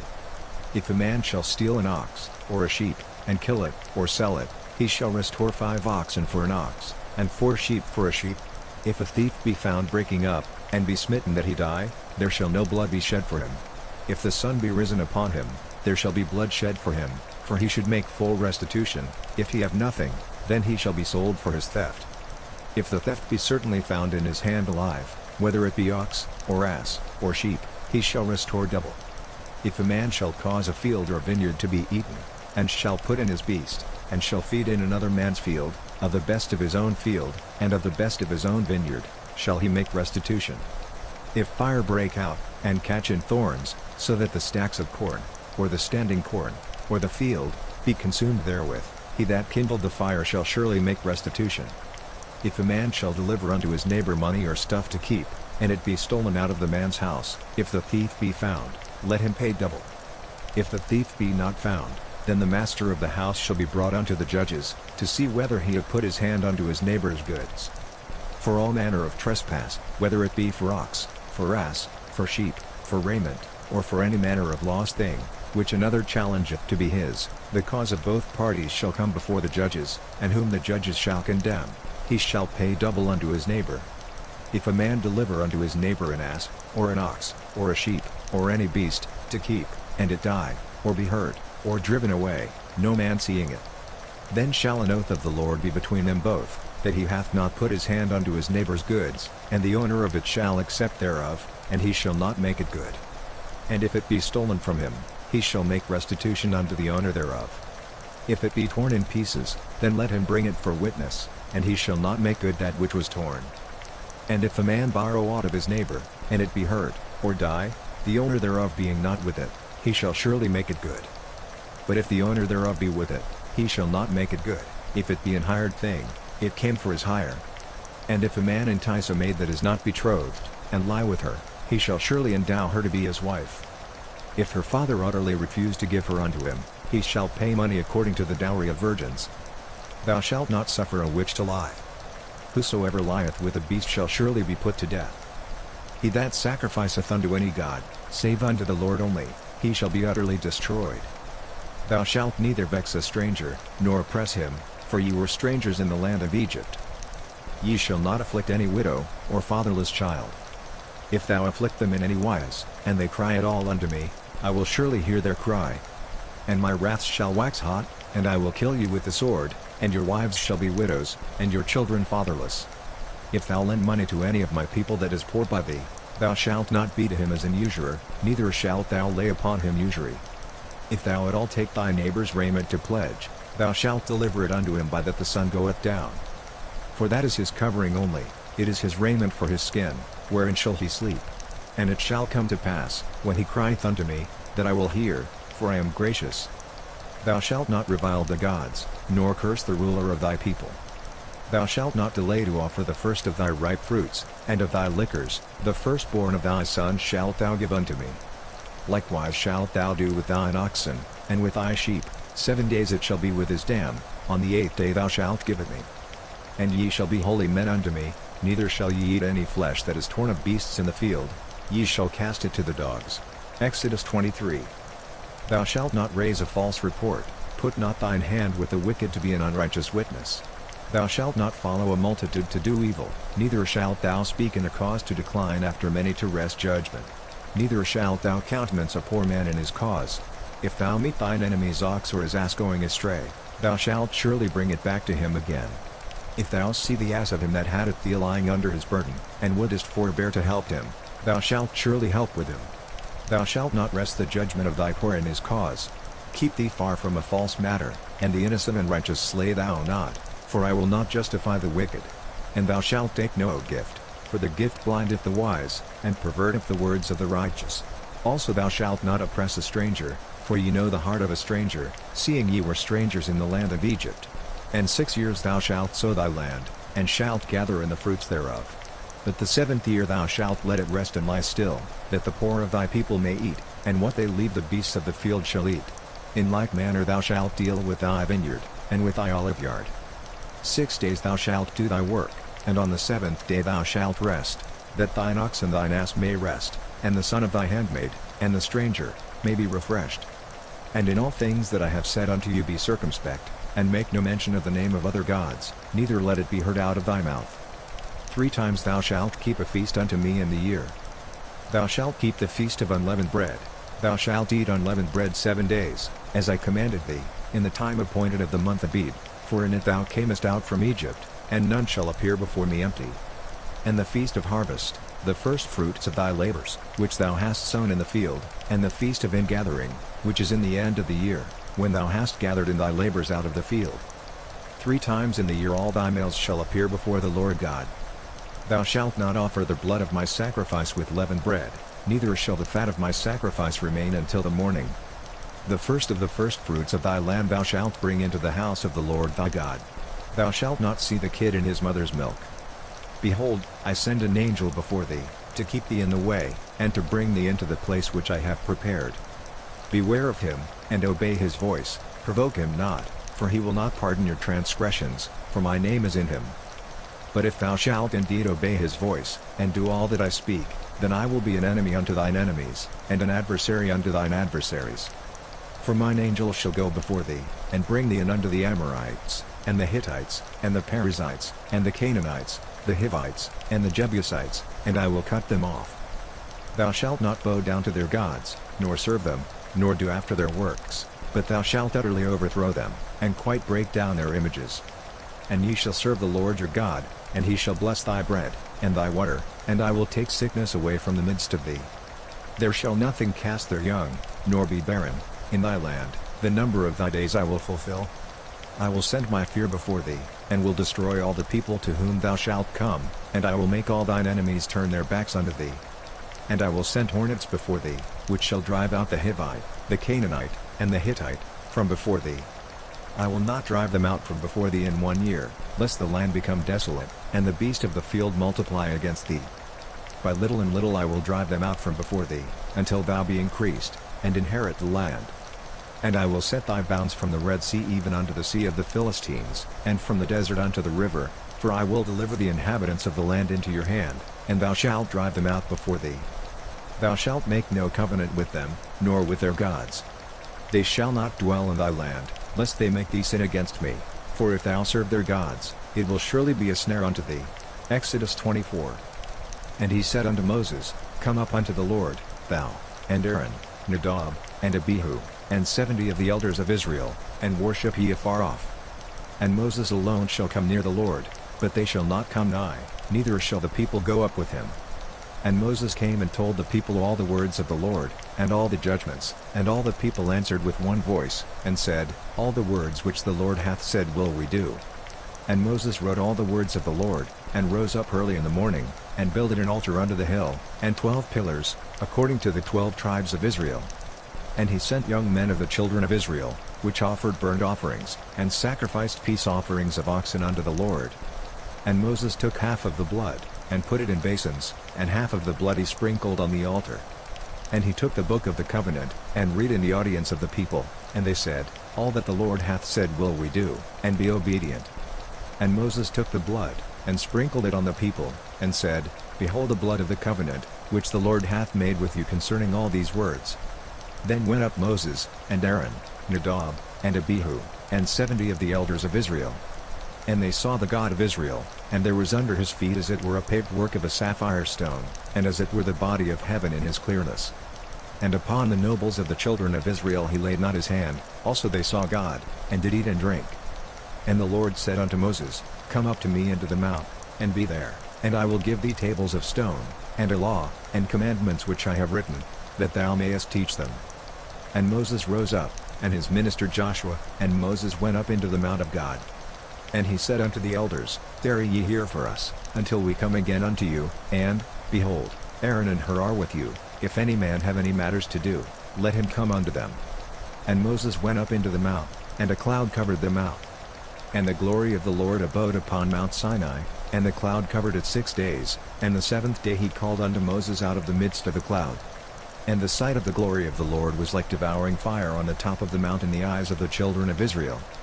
And Moses went into the midst of the cloud, and gat him up into the mount, and Moses was in the mount 40 days and 40 nights. Exodus 25. And the Lord spake unto Moses, saying, Speak unto the children of Israel, that they bring me an offering, of every man that giveth it willingly with his heart ye shall take my offering. And this is the offering which ye shall take of them, gold, and silver, and brass, and blue, and purple, and scarlet, and fine linen, and goat's hair, and ram skins dyed red, and badger's skins, and shittim wood, oil for the light, spices for anointing oil, and for sweet incense, onyx stones, and stones to be set in the ephod, and in the breastplate. And let them make me a sanctuary, that I may dwell among them. According to all that I show thee, after the pattern of the tabernacle, and the pattern of all the instruments thereof, even so shall ye make it. The pattern of the tabernacle. And they shall make an ark of shittim wood, 2 cubits and a half shall be the length thereof, and 1 cubit and a half the breadth thereof, and 1 cubit and a half the height thereof. And thou shalt overlay it with pure gold, within and without shalt thou overlay it, and shalt make upon it a crown of gold round about. And thou shalt cast 4 rings of gold for it, and put them in the 4 corners thereof, and 2 rings shall be in the one side of it, and 2 rings in the other side of it. And thou shalt make staves of shittim wood, and overlay them with gold. And thou shalt put the staves into the rings by the sides of the ark, that the ark may be borne with them.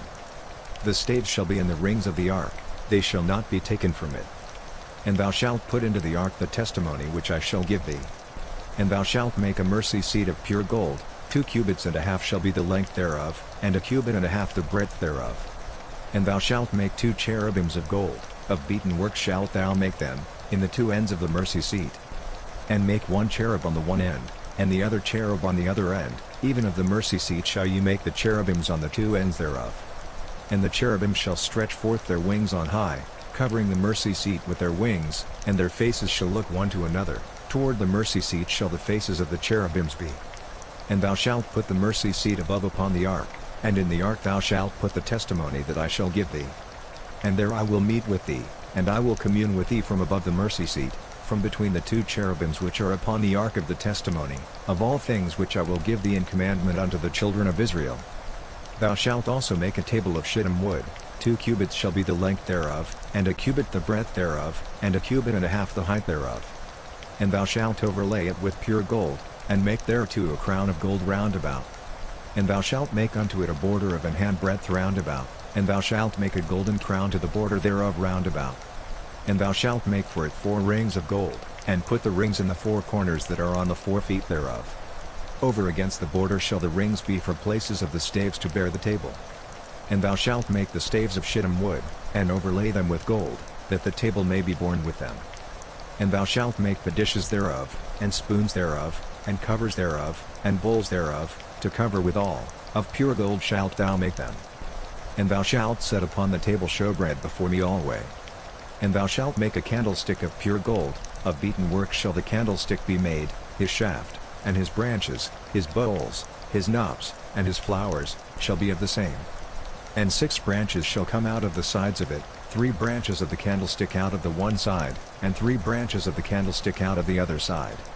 3 bowls made like unto almonds, with a knop and a flower in one branch, and 3 bowls made like almonds in the other branch, with a knop and a flower, so in the 6 branches that come out of the candlestick. And in the candlestick shall be 4 bowls made like unto almonds, with their knops and their flowers.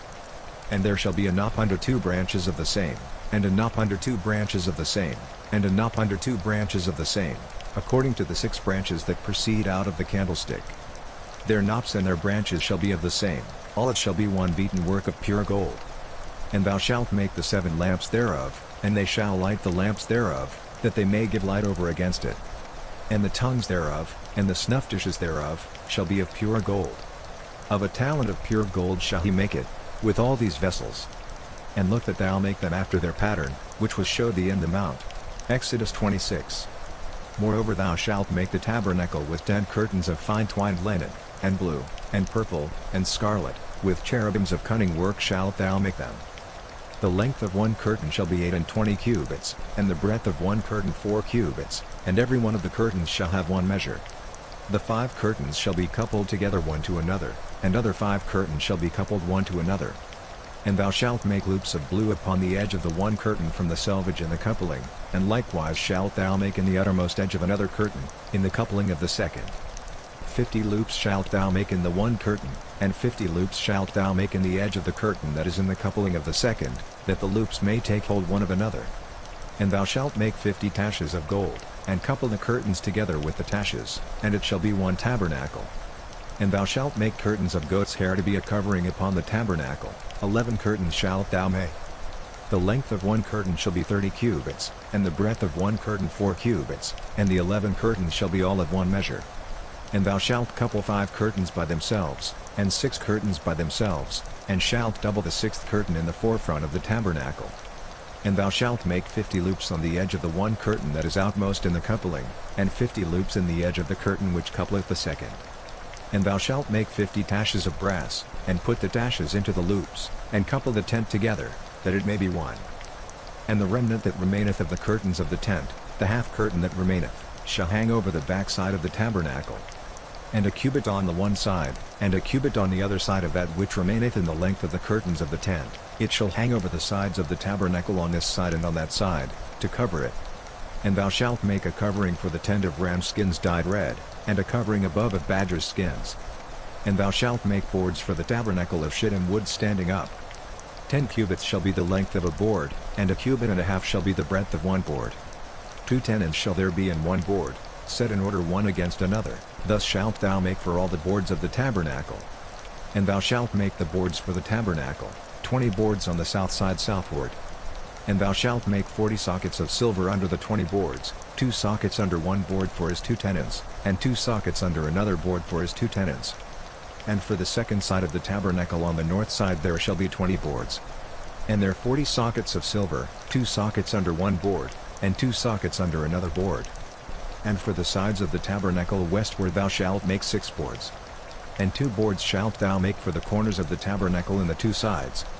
And they shall be coupled together beneath. And they shall be coupled together above the head of it unto one ring, thus shall it be for them both, they shall be for the 2 corners.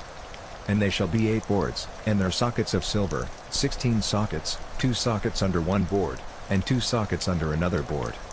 And thou shalt make bars of shittim wood, 5 for the boards of the one side of the tabernacle, and 5 bars for the boards of the other side of the tabernacle, and 5 bars for the boards of the side of the tabernacle, for the 2 sides westward. And the middle bar in the midst of the boards shall reach from end to end. And thou shalt overlay the boards with gold, and make their rings of gold for places for the bars, and thou shalt overlay the bars with gold. And thou shalt rear up the tabernacle according to the fashion thereof which was showed thee in the mount. And thou shalt make a veil of blue, and purple, and scarlet, and fine twined linen of cunning work, with cherubim shall it be made. And thou shalt hang it upon 4 pillars of shittim wood overlaid with gold, their hooks shall be of gold, upon the 4 sockets of silver. And thou shalt hang up the veil unto the taches, that thou mayest bring in thither within the veil the ark of the testimony, and the veil shall divide unto you between the holy place and the most holy. And thou shalt put the mercy seat upon the ark of the testimony in the most holy place. And thou shalt set the table without the veil, and the candlestick over against the table on the side of the tabernacle toward the south, and thou shalt put the table on the north side. And thou shalt make an hanging for the door of the tent, of blue, and purple, and scarlet, and fine twined linen, wrought with needlework.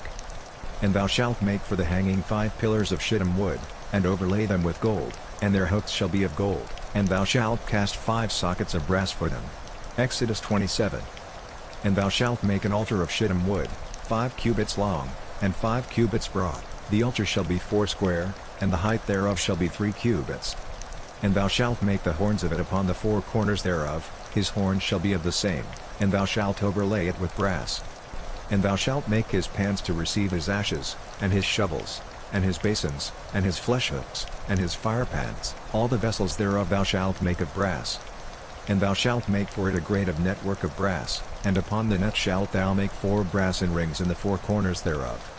And thou shalt put it under the compass of the altar beneath, that the net may be even to the midst of the altar.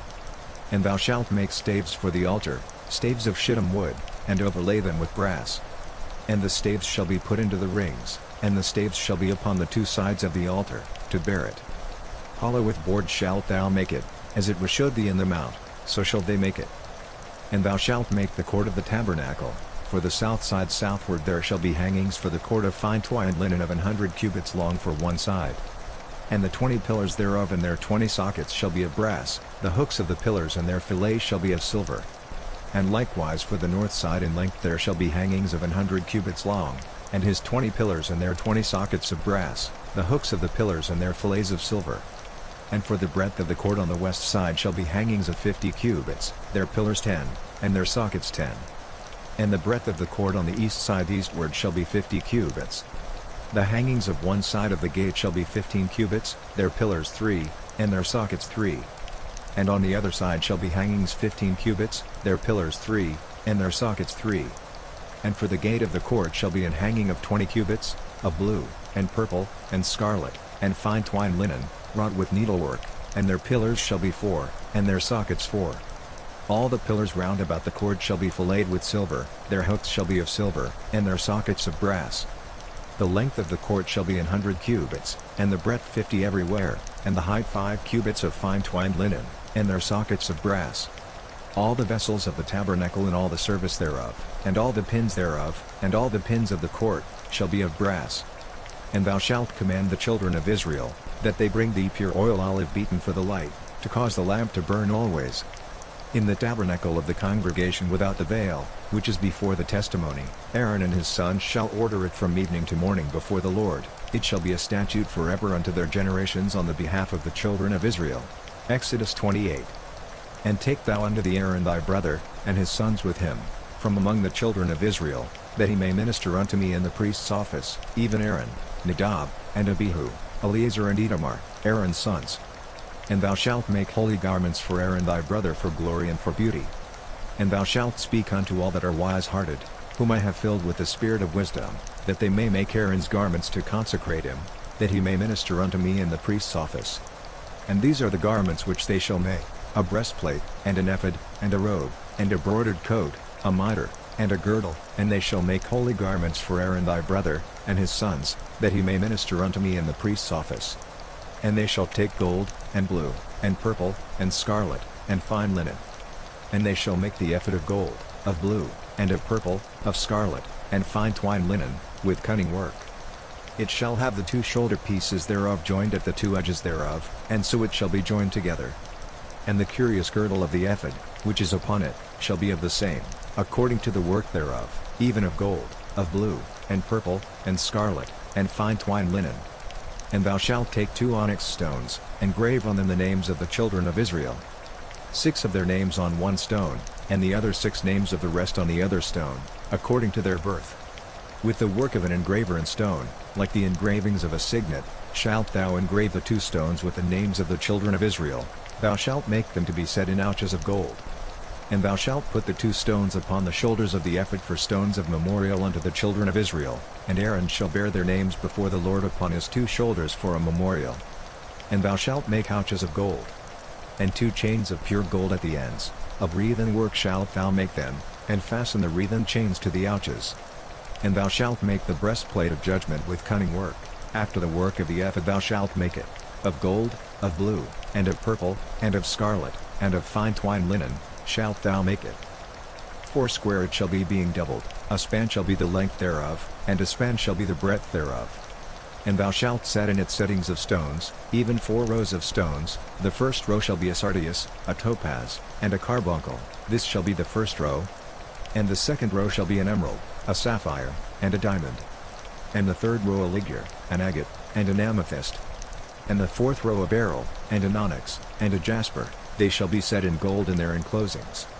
And the stones shall be with the names of the children of Israel, 12, according to their names, like the engravings of a signet, every one with his name shall they be according to the 12 tribes. And thou shalt make upon the breastplate chains at the ends of wreathen work of pure gold. And thou shalt make upon the breastplate 2 rings of gold, and shalt put the 2 rings on the 2 ends of the breastplate. And thou shalt put the 2 wreathen chains of gold in the 2 rings which are on the ends of the breastplate. And the other 2 ends of the 2 wreathen chains thou shalt fasten in the 2 ouches, and put them on the shoulder pieces of the ephod before it. And thou shalt make 2 rings of gold, and thou shalt put them upon the 2 ends of the breastplate in the border thereof, which is in the side of the ephod inward. And 2 other rings of gold thou shalt make, and shalt put them on the 2 sides of the ephod underneath, toward the forepart thereof, over against the other coupling thereof, above the curious girdle of the ephod. And they shall bind the breastplate by the rings thereof under the rings of the ephod with a lace of blue, that it may be above the curious girdle of the ephod, and that the breastplate be not loosed from the ephod. And Aaron shall bear the names of the children of Israel in the breastplate of judgment upon his heart, when he goeth in unto the holy place, for a memorial before the Lord continually. And thou shalt put in the breastplate of judgment the Urim and the Thummim, and they shall be upon Aaron's heart, when he goeth in before the Lord, and Aaron shall bear the judgment of the children of Israel upon his heart before the Lord continually. And thou shalt make the robe of the ephod olive blue. And there shall be an hole in the top of it, in the midst thereof, it shall have a binding of woven work round about the whole of it, as it were the hole of an habergeon, that it be not rent. And beneath upon the hem of it thou shalt make pomegranates of blue, and of purple, and of scarlet, round about the hem thereof, and bells of gold between them round about. A golden bell and a pomegranate, a golden bell and a pomegranate, upon the hem of the robe round about. And it shall be upon Aaron to minister, and his sound shall be heard when he goeth in unto the holy place before the Lord, and when he cometh out, that he die not. And thou shalt make a plate of pure gold, and grave upon it, like the engravings of a signet, holiness to the Lord. And thou shalt put it on a blue lace, that it may be upon the mitre, upon the forefront of the mitre it shall be. And it shall be upon Aaron's forehead, that Aaron may bear the iniquity of the holy things, which the children of Israel shall hallow in all their holy gifts, and it shall be always upon his forehead, that they may be accepted before the Lord. And thou shalt embroider the coat of fine linen, and thou shalt make the mitre of fine linen, and thou shalt make the girdle of needlework. And for Aaron's sons thou shalt make coats, and thou shalt make for them girdles, and bonnets shalt thou make for them, for glory and for beauty. And thou shalt put them upon Aaron thy brother, and his sons with him, and shalt anoint them, and consecrate them, and sanctify them, that they may minister unto me in the priest's office. And thou shalt make them linen breeches to cover their nakedness, from the loins even unto the thighs they shall reach. And they shall be upon Aaron, and upon his sons, when they come in unto the tabernacle of the congregation, or when they come near unto the altar to minister in the holy place, that they bear not iniquity, and die.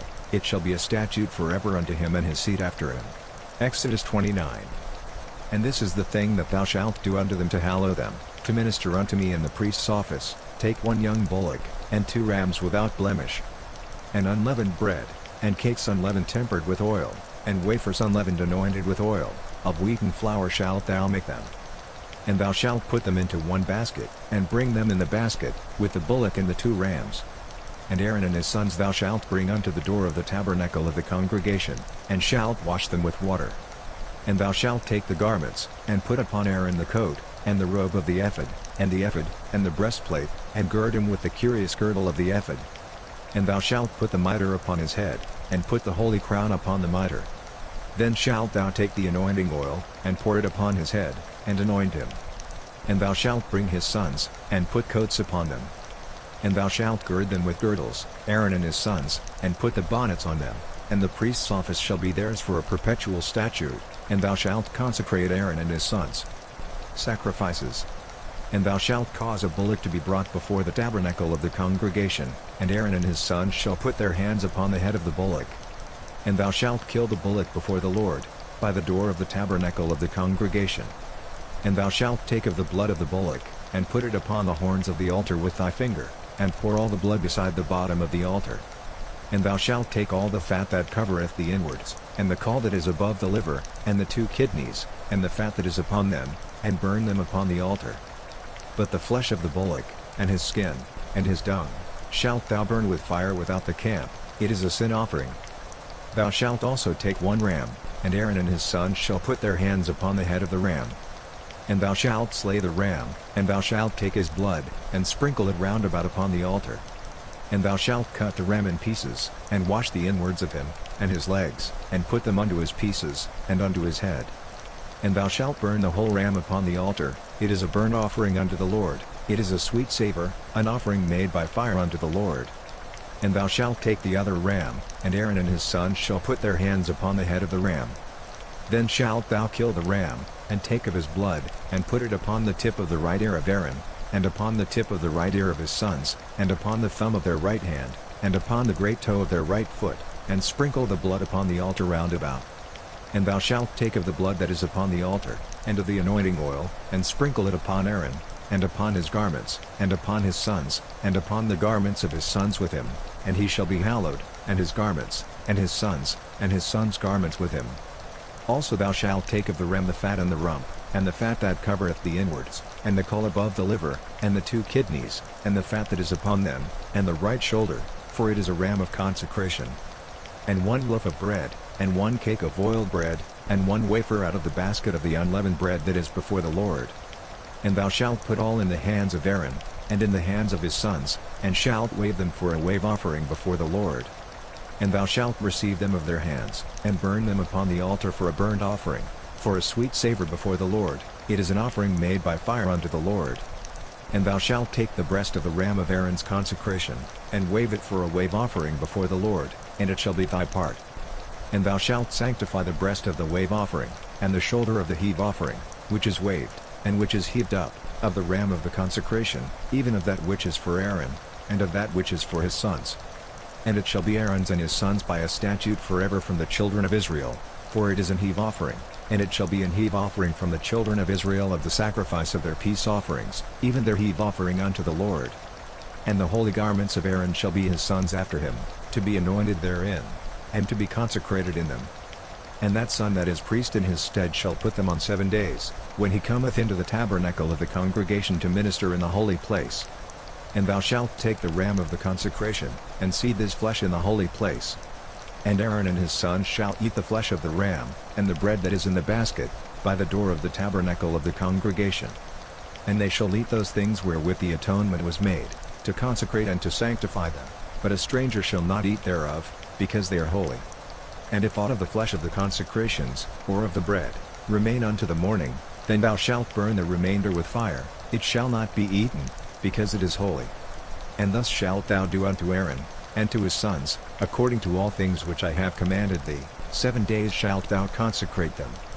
And thou shalt offer every day a bullock for a sin offering for atonement, and thou shalt cleanse the altar, when thou hast made an atonement for it, and thou shalt anoint it, to sanctify it. 7 days thou shalt make an atonement for the altar, and sanctify it, and it shall be an altar most holy, whatsoever toucheth the altar shall be holy. Now this is that which thou shalt offer upon the altar, 2 lambs of the first year day by day continually. The one lamb thou shalt offer in the morning, and the other lamb thou shalt offer at even. And with the one lamb a 1/10 deal of flour mingled with the 4th part of an hin of beaten oil, and the 4th part of an hin of wine for a drink offering. And the other lamb thou shalt offer at even, and shalt do thereto according to the meat offering of the morning, and according to the drink offering thereof, for a sweet savour, an offering made by fire unto the Lord. This shall be a continual burnt offering throughout your generations at the door of the tabernacle of the congregation before the Lord, where I will meet you, to speak there unto thee. And there I will meet with the children of Israel, and the tabernacle shall be sanctified by my glory. And I will sanctify the tabernacle of the congregation, and the altar. I will sanctify also both Aaron and his sons, to minister to me in the priest's office. And I will dwell among the children of Israel, and will be their God. And they shall know that I am the Lord their God, that brought them forth out of the land of Egypt, that I may dwell among them. I am the Lord their God. Exodus 30. And thou shalt make an altar to burn incense upon, of shittim wood shalt thou make it. A cubit shall be the length thereof, and a cubit the breadth thereof, 4 square shall it be, and 2 cubits shall be the height thereof, the horns thereof shall be of the same. And thou shalt overlay it with pure gold, the top thereof, and the sides thereof round about, and the horns thereof, and thou shalt make unto it a crown of gold round about. And 2 golden rings shalt thou make to it under the crown of it, by the 2 corners thereof, upon the 2 sides of it shalt thou make it, and they shall be for places for the staves to bear it withal. And thou shalt make the staves of shittim wood, and overlay them with gold. And thou shalt put it before the veil that is by the ark of the testimony, before the mercy seat that is over the testimony, where I will meet with thee. And Aaron shall we burn thereon sweet incense every morning, when he dresseth the lamps, he shall burn incense upon it. And when Aaron lighteth the lamps at even, he shall burn incense upon it, a perpetual incense before the Lord throughout your generations. Ye shall offer no strange incense thereon, nor burnt sacrifice, nor meat offering, neither shall ye pour drink offering thereon.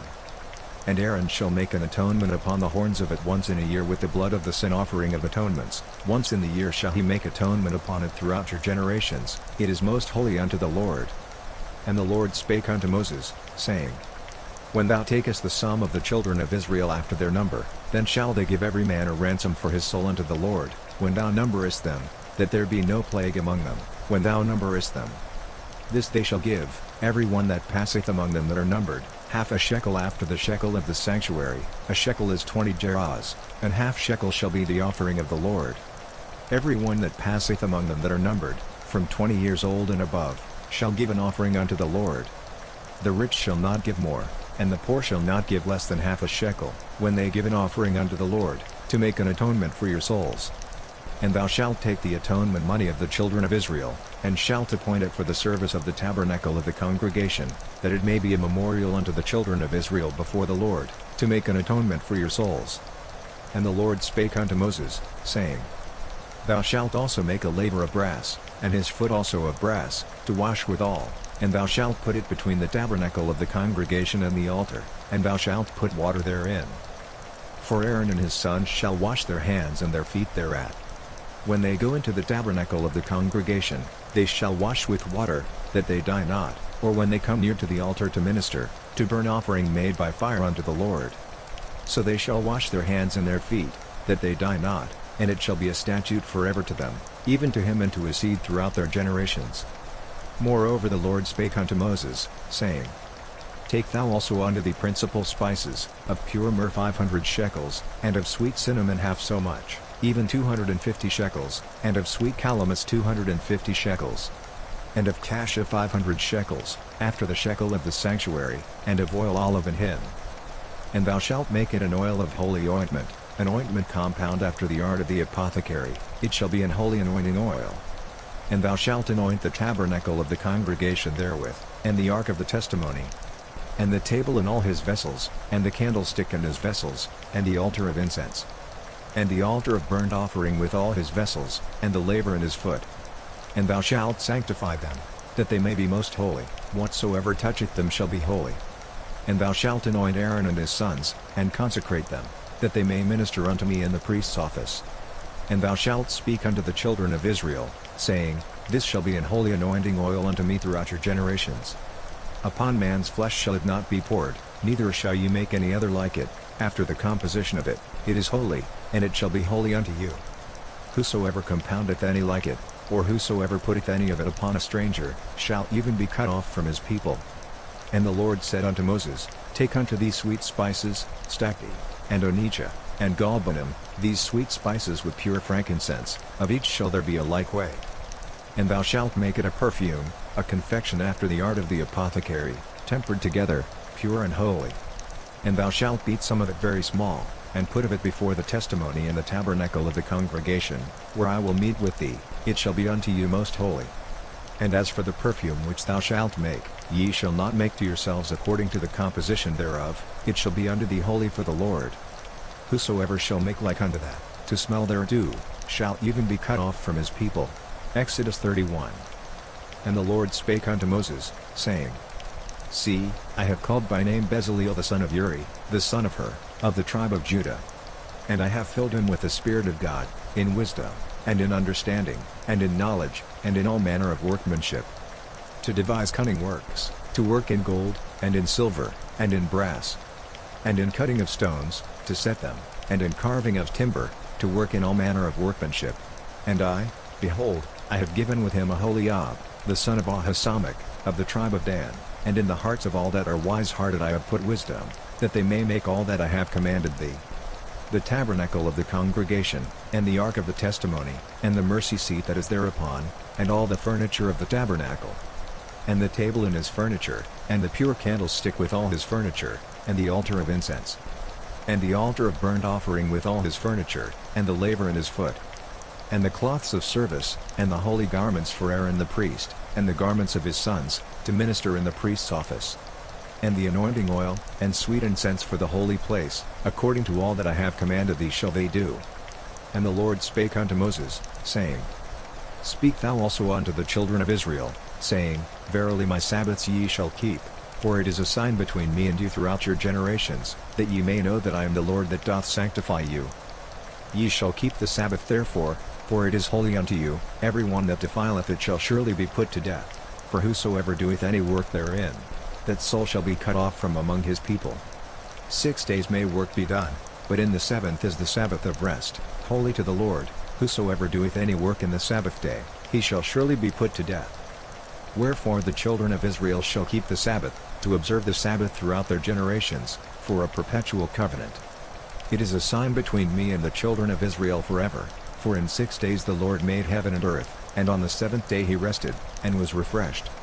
And he gave unto Moses, when he had made an end of communing with him upon Mount Sinai, 2 tables of testimony, tables of stone, written with the finger of God. Exodus 32.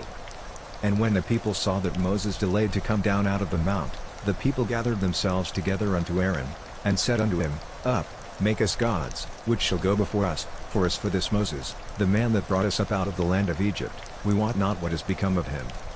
And Aaron said unto them, Break off the golden earrings, which are in the ears of your wives, of your sons, and of your daughters, and bring them unto me. And all the people brake off the golden earrings which were in their ears, and brought them unto Aaron. And he received them at their hand, and fashioned it with a graving tool, after he had made it a molten calf, and they said, These be thy gods, O Israel, which brought thee up out of the land of Egypt. And when Aaron saw it, he built an altar before it, and Aaron made proclamation, and said, Tomorrow is a feast to the Lord. And they rose up early on the morrow, and offered burnt offerings, and brought peace offerings, and the people sat down to eat and to drink, and rose up to play. And the Lord said unto Moses, Go, get thee down, for thy people, which thou broughtest out of the land of Egypt, have corrupted themselves. They have turned aside quickly out of the way which I commanded them, they have made them a molten calf, and have worshipped it, and have sacrificed thereunto, and said, These be thy gods, O Israel, which have brought thee up out of the land of Egypt.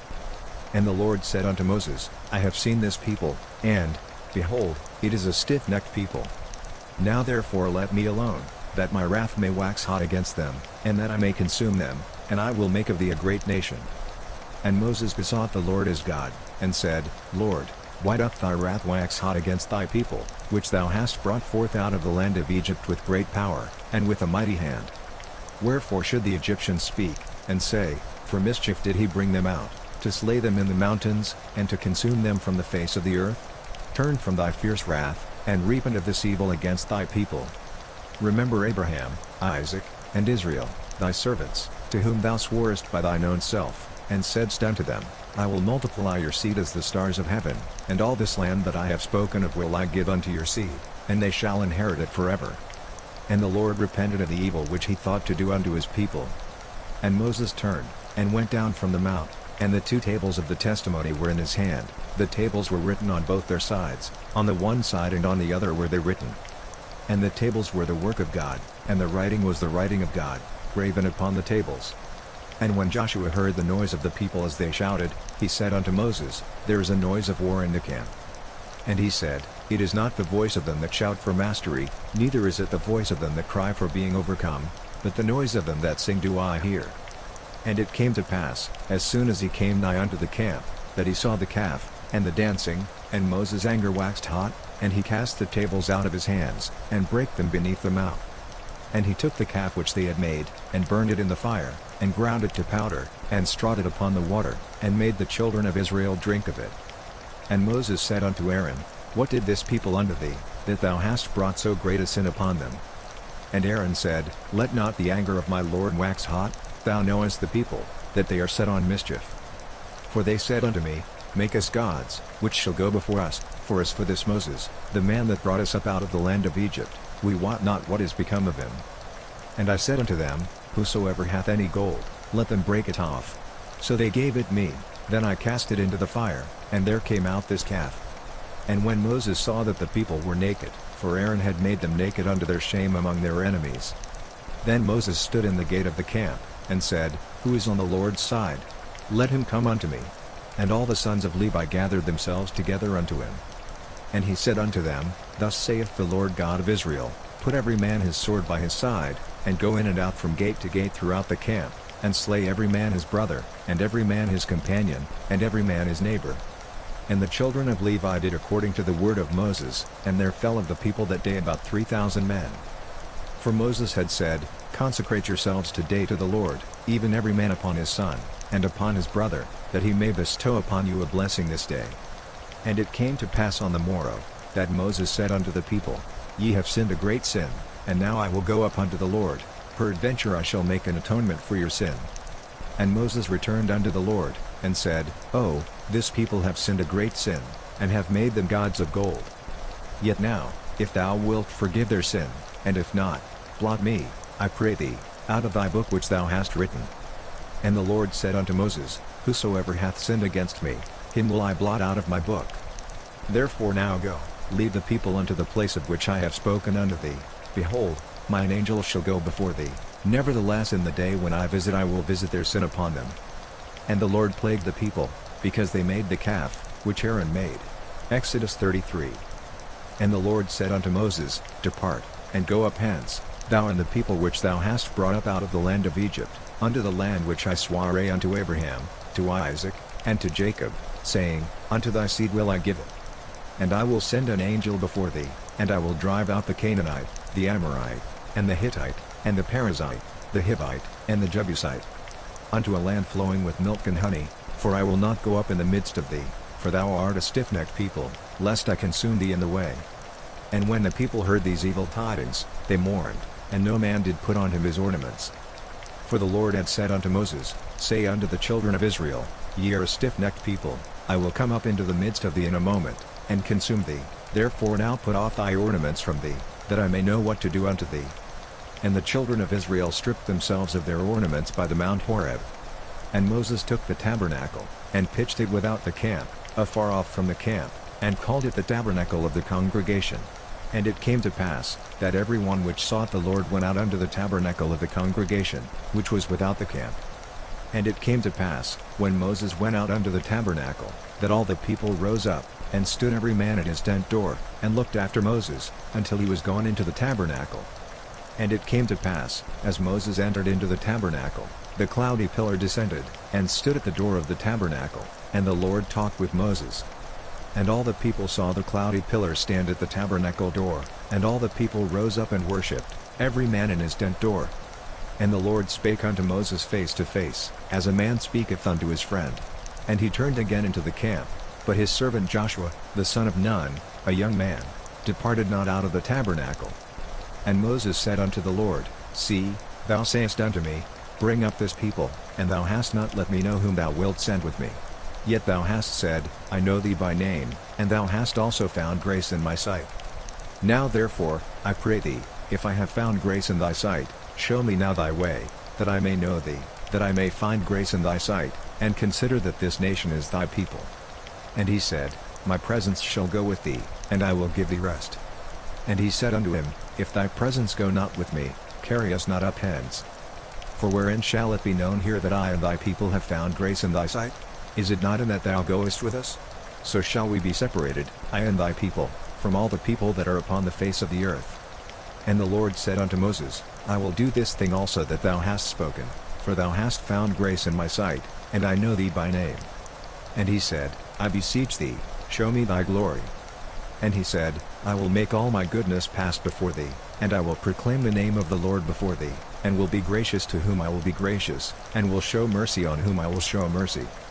And he said, Thou canst not see my face, for there shall no man see me, and live.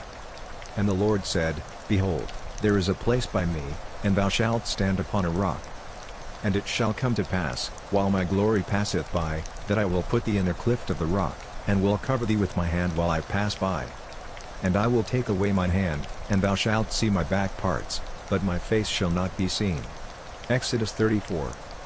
And the Lord said unto Moses, Hew thee 2 tables of stone like unto the first, and I will write upon these tables the words that were in the first tables, which thou breakest.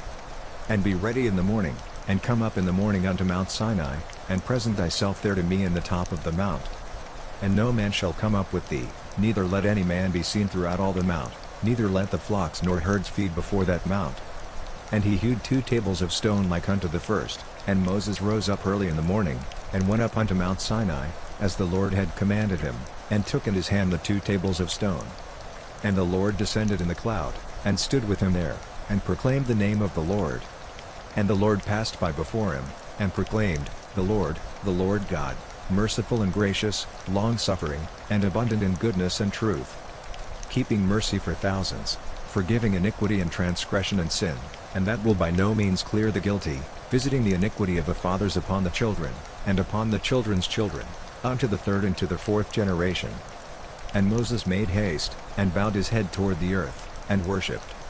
And he said, If now I have found grace in thy sight, O Lord, let my Lord, I pray thee, go among us, for it is a stiff-necked people, and pardon our iniquity and our sin, and take us for thine inheritance. And he said, Behold, I make a covenant, before all thy people I will do marvels, such as have not been done in all the earth, nor in any nation, and all the people among which thou art shall see the work of the Lord, for it is a terrible thing that I will do with thee. Observe thou that which I command thee this day. Behold, I drive out before thee the Amorite, and the Canaanite, and the Hittite, and the Perizzite, and the Hivite, and the Jebusite. Take heed to thyself, lest thou make a covenant with the inhabitants of the land whither thou goest, lest it be for a snare in the midst of thee. But ye shall destroy their altars, break their images, and cut down their groves. For thou shalt worship no other God, for the Lord, whose name is jealous, is a jealous God. Lest thou make a covenant with the inhabitants of the land, and they go a-whoring after their gods, and do sacrifice unto their gods, and one call thee, and thou eat of his sacrifice. And thou take of their daughters unto thy sons, and their daughters go a-whoring after their gods, and make thy sons go a-whoring after their gods. Thou shalt make thee no molten gods. The feast of unleavened bread shalt thou keep. 7 days thou shalt eat unleavened bread, as I commanded thee, in the time of the month Abib, for in the month Abib thou camest out from Egypt. All that openeth the matrix is mine, and every firstling among thy cattle, whether ox or sheep, that is male. But the firstling of an ass thou shalt redeem with a lamb, and if thou redeem him not, then shalt thou break his neck. All the firstborn of thy sons thou shalt redeem, and none shall appear before me empty. 6 days thou shalt work, but on the 7th day thou shalt rest, In nearing time and in harvest thou shalt rest. And thou shalt observe the feast of weeks, of the first fruits of wheat harvest, and the feast of ingathering at the year's end. Thrice in the year shall all your men children appear before the Lord God, the God of Israel. For I will cast out the nations before thee, and enlarge thy borders, neither shall any man desire thy land, when thou shalt go up to appear before the Lord thy God thrice in the year. Thou shalt not offer the blood of my sacrifice with leaven, neither shall the sacrifice of the feast of the Passover be left unto the morning. The first of the firstfruits of thy land thou shalt bring unto the house of the Lord thy God. Thou shalt not see the kid in his mother's milk. And the Lord said unto Moses, Write thou these words, for after the tenor of these words I have made a covenant with thee and with Israel. And he was there with the Lord 40 days and 40 nights, he did neither eat bread, nor drink water. And he wrote upon the tables the words of the covenant, the 10 commandments. And it came to pass, when Moses came down from Mount Sinai with the 2 tables of testimony in Moses' hand, when he came down from the mount, that Moses wist not that the skin of his face shone while he talked with him. And when Aaron and all the children of Israel saw Moses, behold, the skin of his face shone, and they were afraid to come nigh him. And Moses called unto them, and Aaron and all the rulers of the congregation returned unto him, and Moses talked with them. And afterward all the children of Israel came nigh, and he gave them in commandment all that the Lord had spoken with him in Mount Sinai. And till Moses had done speaking with them, he put a veil on his face. But when Moses went in before the Lord to speak with him, he took the veil off, until he came out.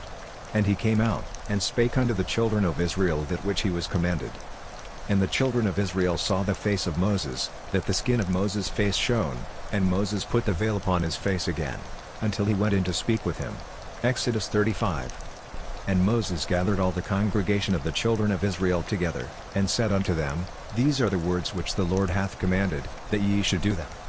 6 days shall work be done, but on the 7th day there shall be to you an holy day, a Sabbath of rest to the Lord.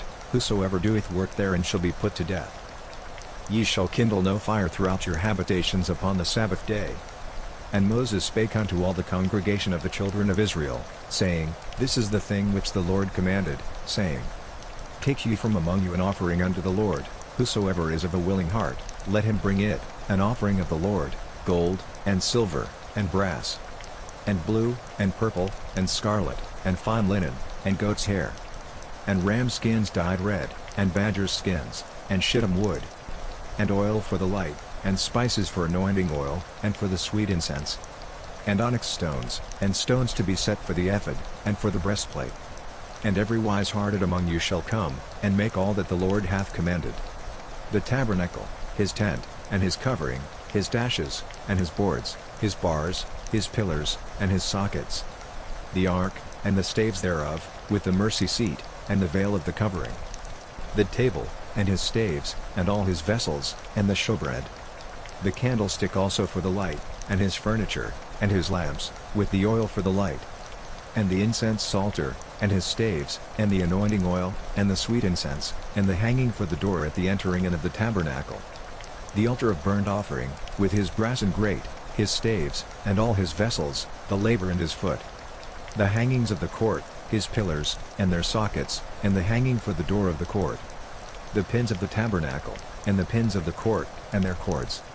The cloths of service, to do service in the holy place, the holy garments for Aaron the priest, and the garments of his sons, to minister in the priest's office. And all the congregation of the children of Israel departed from the presence of Moses. And they came, every one whose heart stirred him up, and every one whom his spirit made willing, and they brought the Lord's offering to the work of the tabernacle of the congregation, and for all his service, and for the holy garments. And they came, both men and women, as many as were willing-hearted, and brought bracelets, and earrings, and rings, and tablets, all jewels of gold, and every man that offered an offering of gold unto the Lord.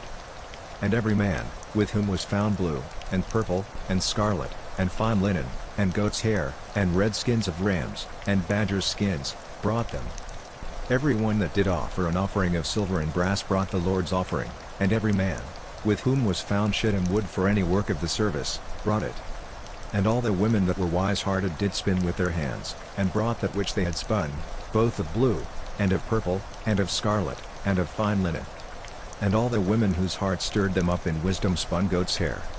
And the rulers brought onyx stones, and stones to be set, for the ephod, and for the breastplate. and spice, and oil for the light, and for the anointing oil, and for the sweet incense. The children of Israel brought a willing offering unto the Lord, every man and woman, whose heart made them willing to bring for all manner of work, which the Lord had commanded to be made by the hand of Moses. And Moses said unto the children of Israel, See, the Lord hath called by name Bezaleel the son of Uri, the son of Hur, of the tribe of Judah. And he hath filled him with the Spirit of God, in wisdom, in understanding, and in knowledge, and in all manner of workmanship. And to devise curious works, to work in gold, and in silver, and in brass, and in the cutting of stones, to set them, and in carving of wood, to make any manner of cunning work. And he hath put in his heart that he may teach, both he, and Aholiab, the son of Ahisamach, of the tribe of Dan. Them hath he filled with wisdom of heart, to work all manner of work, of the engraver, and of the cunning workman, and of the embroiderer, in blue, and in purple, in scarlet, and in fine linen, and of the weaver, even of them that do any work, and of those that devise cunning work. Exodus 36. Then wrought Bezaleel and Aholiab, and every wise-hearted man, in whom the Lord put wisdom and understanding to know how to work all manner of work for the service of the sanctuary, according to all that the Lord had commanded. And Moses called Bezaleel and Aholiab, and every wise-hearted man, in whose heart the Lord had put wisdom, even every one whose heart stirred him up to come unto the work to do it. And they received of Moses all the offering, which the children of Israel had brought for the work of the service of the sanctuary, to make it withal. And they brought yet unto him free offerings every morning. And all the wise men, that wrought all the work of the sanctuary, came every man from his work which they made. And they spake unto Moses, saying, The people bring much more than enough for the service of the work, which the Lord commanded to make. And Moses gave commandment, and they caused it to be proclaimed throughout the camp, saying, Let neither man nor woman make any more work for the offering of the sanctuary. So the people were restrained from bringing. For the stuff they had was sufficient for all the work to make it, and too much. The tabernacle. And every wise-hearted man among them that wrought the work of the tabernacle made 10 curtains of fine twined linen, and blue, and purple, and scarlet, with cherubims of cunning work made he them. The length of one curtain was 28 cubits, and the breadth of one curtain 4 cubits, the curtains were all of one size. And he coupled the 5 curtains one unto another, and the other 5 curtains he coupled one unto another. And he made loops of blue on the edge of one curtain from the selvage in the coupling, likewise he made in the uttermost side of another curtain, in the coupling of the second. 50 loops made he in one curtain, and 50 loops made he in the edge of the curtain which was in the coupling of the second, the loops held one curtain to another. And he made 50 taches of gold, and coupled the curtains one unto another with the taches, so it became one tabernacle. And he made curtains of goat's hair for the tent over the tabernacle, 11 curtains he made them. The length of one curtain was 30 cubits, and 4 cubits was the breadth of one curtain, the 11 curtains were of one size. And he coupled 5 curtains by themselves, and 6 curtains by themselves. And he made 50 loops upon the uttermost edge of the curtain in the coupling, and 50 loops made he upon the edge of the curtain which coupleth the second. And he made 50 taches of brass to couple the tent together, that it might be one.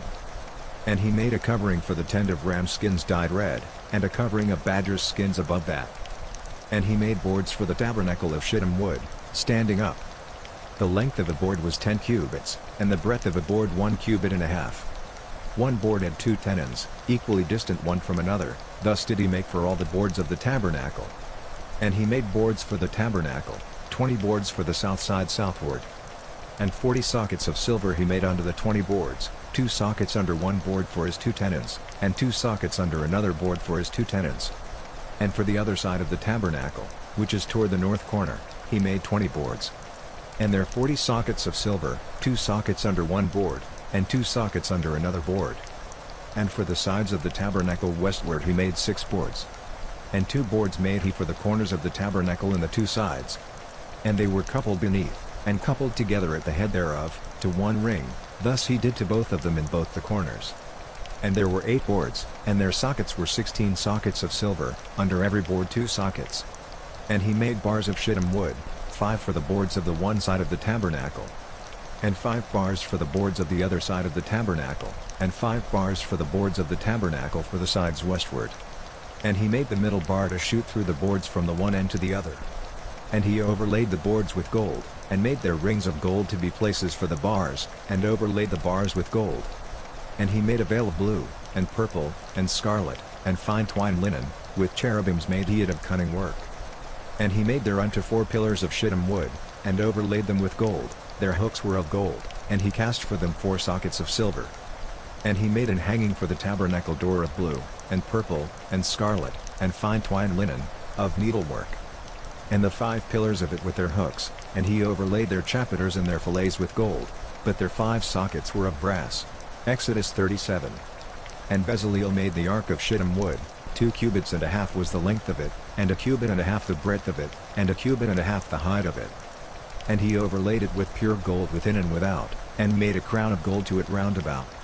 And he cast for it 4 rings of gold, to be set by the 4 corners of it, even 2 rings upon the one side of it, and 2 rings upon the other side of it. And he made staves of shittim wood, and overlaid them with gold. And he put the staves into the rings by the sides of the ark, to bear the ark. And he made the mercy seat of pure gold, 2 cubits and a half was the length thereof, and 1 cubit and a half the breadth thereof. And he made 2 cherubims of gold, beaten out of one piece made he them, on the 2 ends of the mercy seat. 1 cherub on the end on this side, and another cherub on the other end on that side, out of the mercy seat made he the cherubims on the 2 ends thereof. And the cherubims spread out their wings on high, and covered with their wings over the mercy seat, with their faces one to another, even to the mercy seatward were the faces of the cherubims. And he made the table of shittim wood, 2 cubits was the length thereof, and a cubit the breadth thereof, and a cubit and a half the height thereof. And he overlaid it with pure gold, and made thereunto a crown of gold round about. Also he made thereunto a border of an handbreadth round about, and made a crown of gold for the border thereof round about. And he cast for it 4 rings of gold, and put the rings upon the 4 corners that were in the 4 feet thereof. Over against the border were the rings, the places for the staves to bear the table. And he made the staves of shittim wood, and overlaid them with gold, to bear the table. And he made the vessels which were upon the table, his dishes, and his spoons, and his bowls, and his covers to cover withal, of pure gold. And he made the candlestick of pure gold, of beaten work made he the candlestick, his shaft, and his branch, his bowls, his knops, and his flowers, were of the same. And 6 branches going out of the sides thereof, 3 branches of the candlestick out of the one side thereof, and 3 branches of the candlestick out of the other side thereof. 3 bowls made after the fashion of almonds in one branch, a knop and a flower, and 3 bowls made like almonds in another branch, a knop and a flower, so throughout the 6 branches going out of the candlestick. And in the candlestick were 4 bowls made like almonds, his knops, and his flowers. And a knop under 2 branches of the same, and a knop under 2 branches of the same, and a knop under 2 branches of the same, according to the 6 branches going out of it. Their knops and their branches were of the same, all of it was one beaten work of pure gold. And he made his 7 lamps, and his snuffers, and his snuff dishes, of pure gold. Of a talent of pure gold made he it, and all the vessels thereof. The altars. And he made the incense altar of shittim wood, the length of it was a cubit, and the breadth of it a cubit, it was 4 square, and 2 cubits was the height of it, the horns thereof were of the same. And he overlaid it with pure gold, both the top of it, and the sides thereof round about, and the horns of it, also he made unto it a crown of gold round about. And he made 2 rings of gold for it under the crown thereof, by the 2 corners of it, upon the 2 sides thereof, to be places for the staves to bear it withal. And he made the staves of shittim wood, and overlaid them with gold. And he made the holy anointing oil, and the pure incense of sweet spices, according to the work of the apothecary. Exodus 38. And he made the altar of burnt offering of shittim wood, 5 cubits was the length thereof, and 5 cubits the breadth thereof, it was 4 square, and 3 cubits the height thereof. And he made the horns thereof on the 4 corners of it, the horns thereof were of the same, and he overlaid it with brass. And he made all the vessels of the altar, the pots, and the shovels, and the basins, and the flesh hooks, and the firepans, all the vessels thereof made he of brass. And he made for the altar a brassen grate of network under the compass thereof beneath unto the midst of it. And he cast 4 rings for the 4 ends of the grate of brass, to be places for the staves. And he made the staves of shittim wood, and overlaid them with brass. And he put the staves into the rings on the sides of the altar, to bear it withal. He made the altar hollow with boards. And he made the laver of brass, and the foot of it of brass, of the looking glasses of the women assembling, which assembled at the door of the tabernacle of the congregation. And he made the court, on the south side southward the hangings of the court were of fine twined linen, 100 cubits. Their pillars were 20, and their brassen sockets 20, the hooks of the pillars and their fillets were of silver. And for the north side the hangings were 100 cubits, their pillars were 20, and their sockets of brass 20, the hooks of the pillars and their fillets of silver. And for the west side were hangings of 50 cubits, their pillars 10, and their sockets 10, the hooks of the pillars and their fillets of silver. And for the east side eastward 50 cubits. The hangings of the one side of the gate were 15 cubits, their pillars 3, and their sockets 3. And for the other side of the court gate, on this hand and that hand, were hangings of 15 cubits, their pillars 3, and their sockets 3. All the hangings of the court round about were of fine twined linen. And the sockets for the pillars were of brass, the hooks of the pillars and their fillets of silver, and the overlaying of their chapiters of silver, and all the pillars of the court were filleted with silver. And the hanging for the gate of the court was needlework, of blue, and purple, and scarlet, and fine twined linen, and 20 cubits was the length, and the height and the breadth was 5 cubits, answerable to the hangings of the court. And their pillars were 4, and their sockets of brass 4, their hooks of silver, and the overlaying of their chapiters and their fillets of silver. And all the pins of the tabernacle, and of the court round about, were of brass. This is the sum of the tabernacle, even of the tabernacle of testimony, as it was counted, according to the commandment of Moses, for the service of the Levites, by the hand of Itamar, son to Aaron the priest. And Bezaleel the son of Uri, the son of Hur, of the tribe of Judah, made all that the Lord commanded Moses. And with him was Aholiab, son of Ahisamach, of the tribe of Dan, an engraver, and a cunning workman, and an embroiderer in blue, and in purple, and in scarlet, and fine linen. All the gold that was occupied for the work and all the work of the holy place, even the gold of the offering, was 29 talents, and 730 shekels, after the shekel of the sanctuary. And the silver of them that were numbered of the congregation was 100 talents, and 1,703 score and 15 shekels, after the shekel of the sanctuary.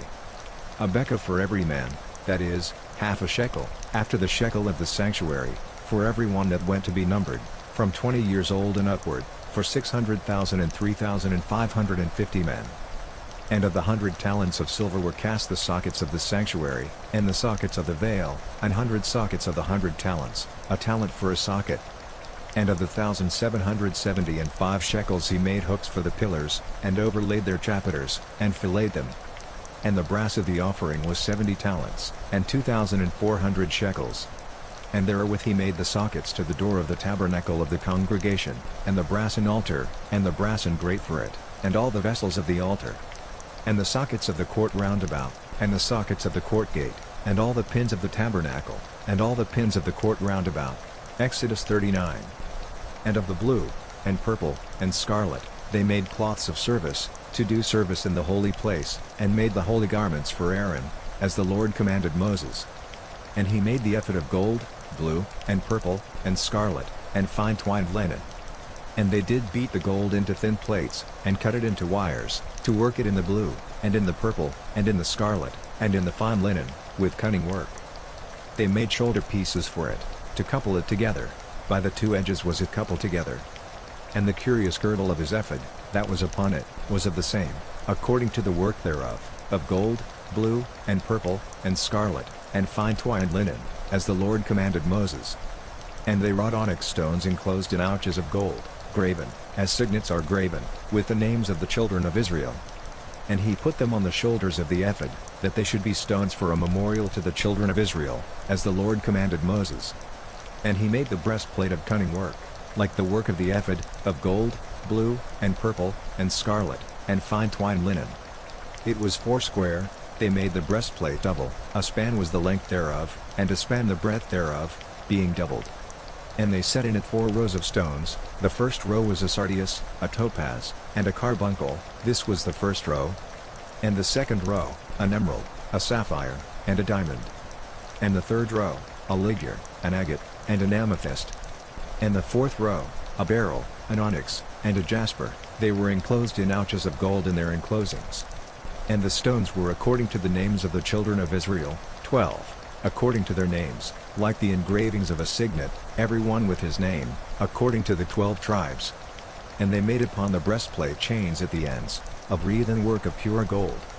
And they made 2 ouches of gold, and 2 gold rings, and put the 2 rings in the 2 ends of the breastplate. And they put the 2 wreathen chains of gold in the 2 rings on the ends of the breastplate. And the 2 ends of the 2 wreathen chains they fastened in the 2 ouches, and put them on the shoulder pieces of the ephod, before it. And they made 2 rings of gold, and put them on the 2 ends of the breastplate, upon the border of it, which was on the side of the ephod inward. And they made 2 other golden rings, and put them on the 2 sides of the ephod underneath, toward the forepart of it, over against the other coupling thereof, above the curious girdle of the ephod. And they did bind the breastplate by his rings under the rings of the ephod with a lace of blue, that it might be above the curious girdle of the ephod, and that the breastplate might not be loosed from the ephod, as the Lord commanded Moses. And he made the robe of the ephod of woven work, olive blue. And there was an hole in the midst of the robe, as the hole of an habergeon, with a band round about the hole, that it should not rend. And they made upon the hems of the robe pomegranates of blue, and purple, and scarlet, and twined linen. And they made bells of pure gold, and put the bells between the pomegranates upon the hem of the robe, round about between the pomegranates. A bell and a pomegranate, a bell and a pomegranate, round about the hem of the robe to minister in, as the Lord commanded Moses. And they made coats of fine linen of woven work for Aaron, and for his sons. And a mitre of fine linen, and goodly bonnets of fine linen, and linen breeches of fine twined linen. And a girdle of fine twined linen, and blue, and purple, and scarlet, of needlework, as the Lord commanded Moses. And they made the plate of the holy crown of pure gold, and wrote upon it a writing, like to the engravings of a signet, Holiness to the Lord. And they tied unto it a lace of blue, to fasten it on high upon the mitre, as the Lord commanded Moses. Thus was all the work of the tabernacle of the tent of the congregation finished, and the children of Israel did according to all that the Lord commanded Moses, so did they. And they brought the tabernacle unto Moses, the tent, and all his furniture, his taches, his boards, his bars, and his pillars, and his sockets. And the covering of ram skins dyed red, and the covering of badger skins, and the veil of the covering. The ark of the testimony, and the staves thereof, and the mercy seat. The table, and all the vessels thereof, and the showbread. The pure candlestick, with the lamps thereof, even with the lamps to be set in order, and all the vessels thereof, and the oil for light. And the golden altar, and the anointing oil, and the sweet incense, and the hanging for the tabernacle door. The brassen altar, and his grate of brass, his staves, and all his vessels, the laver and his foot.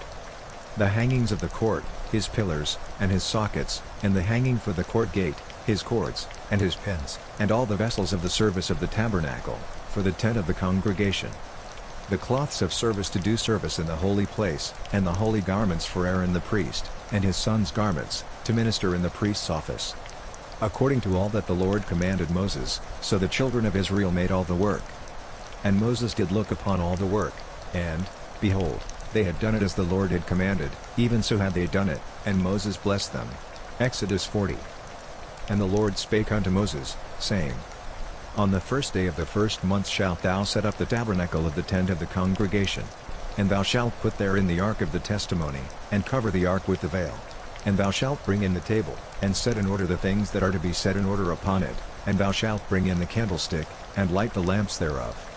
And thou shalt set the altar of gold for the incense before the ark of the testimony, and put the hanging of the door to the tabernacle. And thou shalt set the altar of the burnt offering before the door of the tabernacle of the tent of the congregation.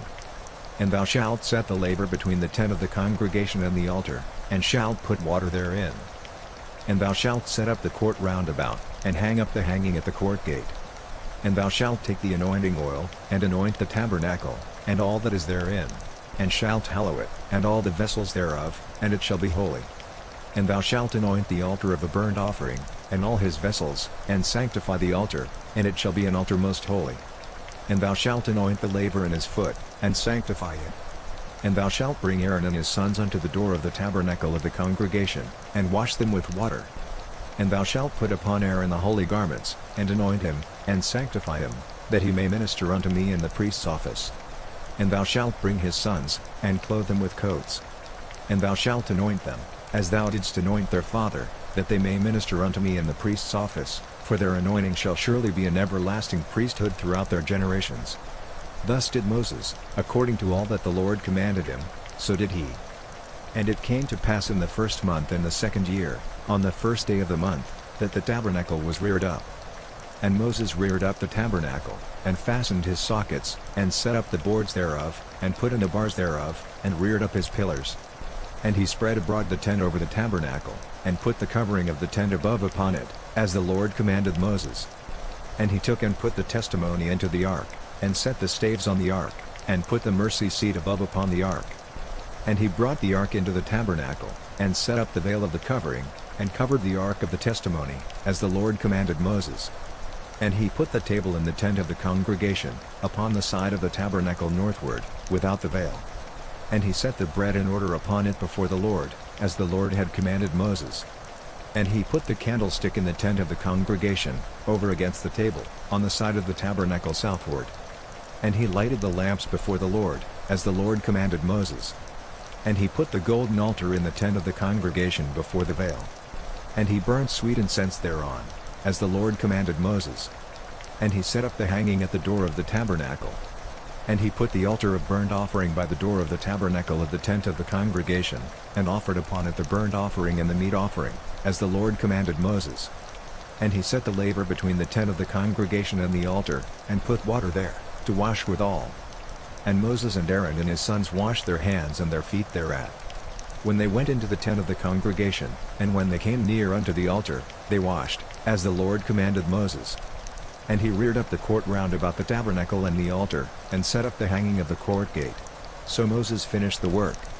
Then a cloud covered the tent of the congregation, and the glory of the Lord filled the tabernacle.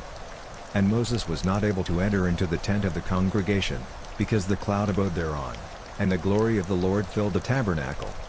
And when the cloud was taken up from over the tabernacle, the children of Israel went onward in all their journeys. But if the cloud were not taken up, then they journeyed not till the day that it was taken up. For the cloud of the Lord was upon the tabernacle by day, and fire was on it by night, in the sight of all the house of Israel, throughout all their journeys.